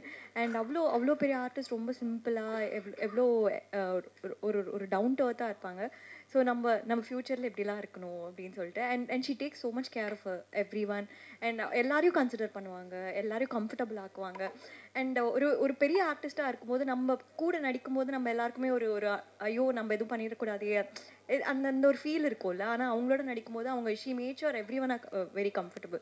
ஸோ அந்த மாதிரியில் I think I'm very blessed to work with Sonia ma'am. And I'm also very blessed to work with இந்த மாதிரி நிறைய பெரிய ஆர்டிஸ்ட். ஆக்சுவலி சுப்ரமணிய சிவா சாரும் நாங்கள் மாறனில் மீட் பண்ணோம். ஸோ சாரோட அப்போவே எனக்கு அந்த என்டையர் டீமில் என்னை ஃபர்ஸ்ட் கம்ஃபர்டபுள் ஆக்குனது சார் தான். ஸோ இங்கே அவரோட சேர்ந்து நடிக்கிறதும் எனக்கு ரொம்ப சந்தோஷமாக இருக்குது. சார் இப்போ வந்து சுப்ரமணிய சிவா சார் வந்து இப்போ நடிகர் ஆகிட்டார். ஆனால் டேரக்டர் சில டைமில் வந்து எட்டி பார்க்கும். உங்கள் படத்தில் ஏதாவது வந்து எட்டி பார்த்தாரா டேரக்டரா? இல்லை எட்டியில் கூடவே உட்காந்து பார்த்தாரு, ஃபுல்லாக பார்த்தாரு. அதில் வந்து நிறைய என்கரேஜ் பண்ணுவார். அதனால் இன்னொரு விஷயம் சோனியா அகர்வால் மேம் பற்றி சொல்லி ஆகணும். அவங்க நிறைய சீனியர் டேரக்டர்ஸ் கூட ஒர்க் பண்ணியிருக்காங்க. ஏன்னா ஃபஸ்ட்டு டே ரிசல்ட்ஸ் அவங்க அவ்வளோ ரெஸ்பெக்ட் பண்ணாங்க. ஒரு சீக்வன்ஸ் நம்ம எப்படி சொல்கிறோம் அவ்வளோ அவங்க உள்வாங்கிட்டு ஒரு சீனியர் ஆர்டிஸ்ட் என்ன ஒரு ப்ளஸ்னால் டேரக்டர்ஸ் கிட்டேருந்து ஒரு கரெக்டான ஒரு வே இருந்தால் அவங்க எந்த ஒரு இதுவும் பண்ண மாட்டாங்க, ஃபுல் கோஆப்ரேஷன் கொடுத்துருவாங்க. நான் சொல்லிட்டேன் முதல்ல அண்ணன் சுப்ரமணிய சிவா அண்ணன் அவர் கூட இருந்தார், எல்லாம் பார்த்தாரு, இப்படி பண்ணலாமான்னு கேட்பாரு, பண்ணலாம். அதான் நிறைய எனக்கு கைடாகவும் இருந்தார். சுப்ரமணியம் சார், அந்த போஸ்டரில் உங்கள் படமுமே இல்லையே, சஸ்பென்ஸ் கண்ணாடியோட பார்த்து கண்ணாடி இல்லைன்றதால வந்து உனக்கு அடையாளம் தெரியாமல் போயிடுச்சா? என்ன கேட்டு நடிச்சிருக்கீங்க என்னவா என்ன அது? அதான் சஸ்பென்ஸ். டைரக்டர்கிட்ட கேட்குற கேள்விலாம் என்கிட்ட கேட்குறீங்க. அண்ணா இப்படி சொன்ன மாதிரி டிஎஸ்ஆர் சொன்னா தெரியுமா, 200 கவுண்டமணி அண்ணன் சொல்லுவார், டேய் இவனை சினிமாக்காரனுங்க மேடையில் ஏறிட்டா 600 புறநானூறும்பானுவேன், இறங்கி வந்துட்டா 100 200 அலைய விடுவானுங்கடா அப்படின்ற மாதிரி. என்னன்னு கேட்டால் ஒரு விஷயம், இப்போ யாரோ காமெடி நடிகர்கள் பற்றி கேட்டாங்க. என்னன்னு கேட்டால், அதாவது ஒரு 7 நடிகர்கள் இருக்காங்கன்னு வச்சுங்களேன், பெரிய நடிகர்கள். ஆனால் கதை சொல்கிறவன் கிட்டத்தட்ட 2000 3000 பேர் கதையை வச்சுக்கிட்டு இருக்கான் ரெடியாக. அப்போ என்னென்னா ஃபேமஸாக உள்ளவங்க அடுத்த யாரை வச்சு எடுக்கலான்னும் போது அது ஒரு காமெடி ஆர்டிஸ்ட்டை வந்து ஹீரோ ஆக்கணும்னு நினைப்பாங்க, வில்லனுங்களை வந்து ஹீரோவாக ஆக்கணும்னு நினைப்பாங்க. ஏன்னா அவங்க ஒரு ப்ரொடியூசர்கிட்ட போகும்போது ஒரு ஃபெமிலியர் ஒரு ஃபேஸ் வேணுன்றதுக்காக தான். அதில் என்னென்னு கேட்டிங்கன்னா, இது நாகேஷ் காலத்துலேருந்து, தேங்காய் சீனிவாசன் காலத்துலேருந்து, சுருள்ராஜன் காலத்துலேருந்து எல்லாமே ஹீரோன்னு நடிச்சிருக்காங்க காமெடி ஆர்டிஸ்ட்லாம். ஏன் நல்ல கதை இருந்தால் நம்ம டிஎஸ்ஆரை கூட நீங்கள் ஒரு கதை நாயகனாக ஆக்கிடலாம், அதில் எந்த இதுவும் கிடையாது. ஆனால் சினிமான்றது வந்து யாரை வேணாலும் எப்போ வேணாலும் இப்போ ஹாரூன் சொன்ன மாதிரி மிகச்சிறந்த ஒரு இடத்துல வைக்கிறதும் இருக்குது. பல பேரை வந்து ஒரு 10 வருஷம் கழிச்சு உண்டாகிறதும் இருக்குது. எனக்கு தெரிஞ்சலாம் செந்தாமரை திருடாதிடியில் வந்து தனுஷ் அம்மாவை செந்தாமரை ஒய்ஃப் தான் நடிச்சிருப்பாங்க. செந்தாமரை 55 வயசுக்கு மேலே தான் ஒரு பெரிய வில்லனே. அதுக்கு முன்னாடிலாம் அவ்வளோ நாடகம் நடிச்சிருக்காரு. தங்கப்பதக்கம்னு ஒரு படம், சூப்பர் ஹிட் படம் ஐயா நடிகர் திலகம் நடிச்சிருக்கல. அதில் வந்து 100வது நாள் அந்த நாடகத்தில் ஹீரோ வந்து செந்தாமரை தங்கப்பதக்கத்துக்கு. அதில் 100வது நாள் அந்த நாடக விழாவுக்கு போனவர் தான் நடிகர் திலகம். அவர் அந்த நாடகம் பார்த்துட்டு இதை ஏன் நம்ம சினிமாவை எடுக்கக்கூடாதுன்னு அவர் நடிச்சிட்டார் நடிகர் திலகம். ஆனால் 100 நாள் நடித்த அந்த செந்தாமரை என்ன ஃபீல் பண்ணியிருப்பார். ஆனால் டி ராஜேந்திரன்ற ஒரு மனிதன் வந்து செந்தாமரை மிகப்பெரிய வில்லன் ஆகிறார். அப்போ அது வரைக்கும் இங்கே சினிமாவில் வெயிட் பண்ணிக்கிட்டு தான் இருக்கணும். காலங்கள் வந்து யாரை வேணாலும் எப்போ வேணாலும் பெரிய ஆள் ஆகும். ஆனால் எப்போன்னு யாருக்கும் தெரியாது. அதுதான் சினிமாவுடைய மேஜிக். இப்போ இங்கே இருக்கிற நிறையா பேரே வந்து நடிக்க வந்திருக்கலாம், பத்திரிகையாளர் பெரும்பாலும் இந்த டேரக்டர் ஆகணும்னு வந்திருக்கலாம். இந்த ஜெகன் வந்து மிகச்சிறந்த பாடலாசிரியராக வர்றான், இப்போ நடிகனாக வர்றான் இல்லையா. யாரை எந்த இடத்துல கொண்டு வருவோன்றது சினிமா வச்சுருக்கிற ரகசியம். எதிர்காலம் வந்து எல்லாருக்குமான ஒரு பொக்கிஷங்களை வச்சுருக்கு. ஆனால் யார் யாருக்கு எப்போ வச்சுருக்குன்னு தெரியாது. ஆனால் அதுக்காக நம்ம வெயிட் பண்ணிகிட்டு இருக்கோம் இல்லையா. அந்நியில் வந்து ரெமோ மாதிரியும் இருக்கானா. டேரக்டர் சார், நீங்கள் டைட்டில் ஃபிக்ஸ் பண்ணும்போது சோனியா அவர்கள் உள்ளே இருந்தாங்களா, இல்லை டைட்டில் ஃபிக்ஸ் பண்ணதுக்கப்புறம் தான் உள்ளே வந்தாங்களா? அது ஒன்று. நெக்ஸ்ட்டு வந்து ஒரு மியூசிக் டைரக்டரை வந்து நடிக்க வச்சுருக்கீங்க. அவர் வந்து இனிமேல் நடிக்க போகலாமா இல்லை மியூசிக் போகலாமான்னு சொல்லிட்டு ஒரு டேரக்டரோட ஒரு பாயிண்ட் ஆஃப் வியூ என்னன்னு சொல்லுங்கள் சார். இது நீங்கள் அப்பார்ட்மெண்ட் பூஜைக்கு வந்தீங்க ஞாபகம் இருக்குங்களா? அப்போ என்ன ஒரு கொஸ்டின் கேட்டீங்க, ஏன் டைட்டில் ஃபிக்ஸ் பண்ணாமல் ப்ரொடக்ஷன் நம்பர் 1, 2லாம் போகிறீங்க? அப்போ சொன்னேன் ஒரு நல்ல டைட்டிலுக்காக வெயிட் பண்ணோம் சார். நீங்கள் ஞாபகம் இருக்கும்னு நினைக்கிறேன். ஞாபகம் இருக்குங்களா? ஒரு நல்ல டைட்டிலுக்காக வெயிட் பண்ணோம் சார். ஃபஸ்ட் நம்ம ஸ்கிரிப்டாக கரெக்டாக போயிட்டோம்னா நம்ம டைட்டில் ஃபஸ்ட்டு ஃபிக்ஸ் பண்ணிவிட்டு அப்புறம் படம் பண்ண இல்லை அந்த டைட்டில் இதுக்கு ஆப்டா இல்லையா, வேறு டைட்டில் சொல்லியிருக்கலாமோ, இப்போ ஃபிக்ஸ் பண்ணிட்டோன்னு ஒரு ஃபீல் இருக்கும் சார் சொன்னேன் இல்லையா. அந்த மாதிரி அமைஞ்சது தான் சார் இந்த 7G. அதான் நெக்ஸ்ட் சித்தார்த் பின் இது நீங்கள் அதான் இந்த சொல்கிற மாதிரி இந்த 2 கண்ணில் எந்த கண்ணு நல்ல கண்ணுன்னு கேட்டேன். அது மாதிரி ஆஸ் அ டேரக்டராக பார்க்கும்போது அவர் ஆக்ட் பண்ணலாம், டெக்னீஷியனாக பார்க்கும்போது மியூசிக் பண்ணலாம். அடாடா, இசையமைப்பாளர்களில் ஒரு நடிகன், நடிகனில் ஒரு இசையமைப்பாளர். அழகான கேள்விகள், அற்புதமான பதில்கள். நன்றி. பேச சொல்லுங்க.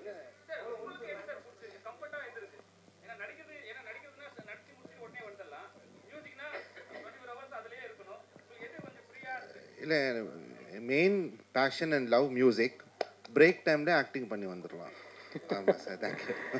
நன்றி. அடுத்ததாக ஒரு குரூப் போட்டா எடுத்துட்டு இல்லை லஞ்ச் டைமில் தான் கூப்பிடணுமா அப்போ உங்களை?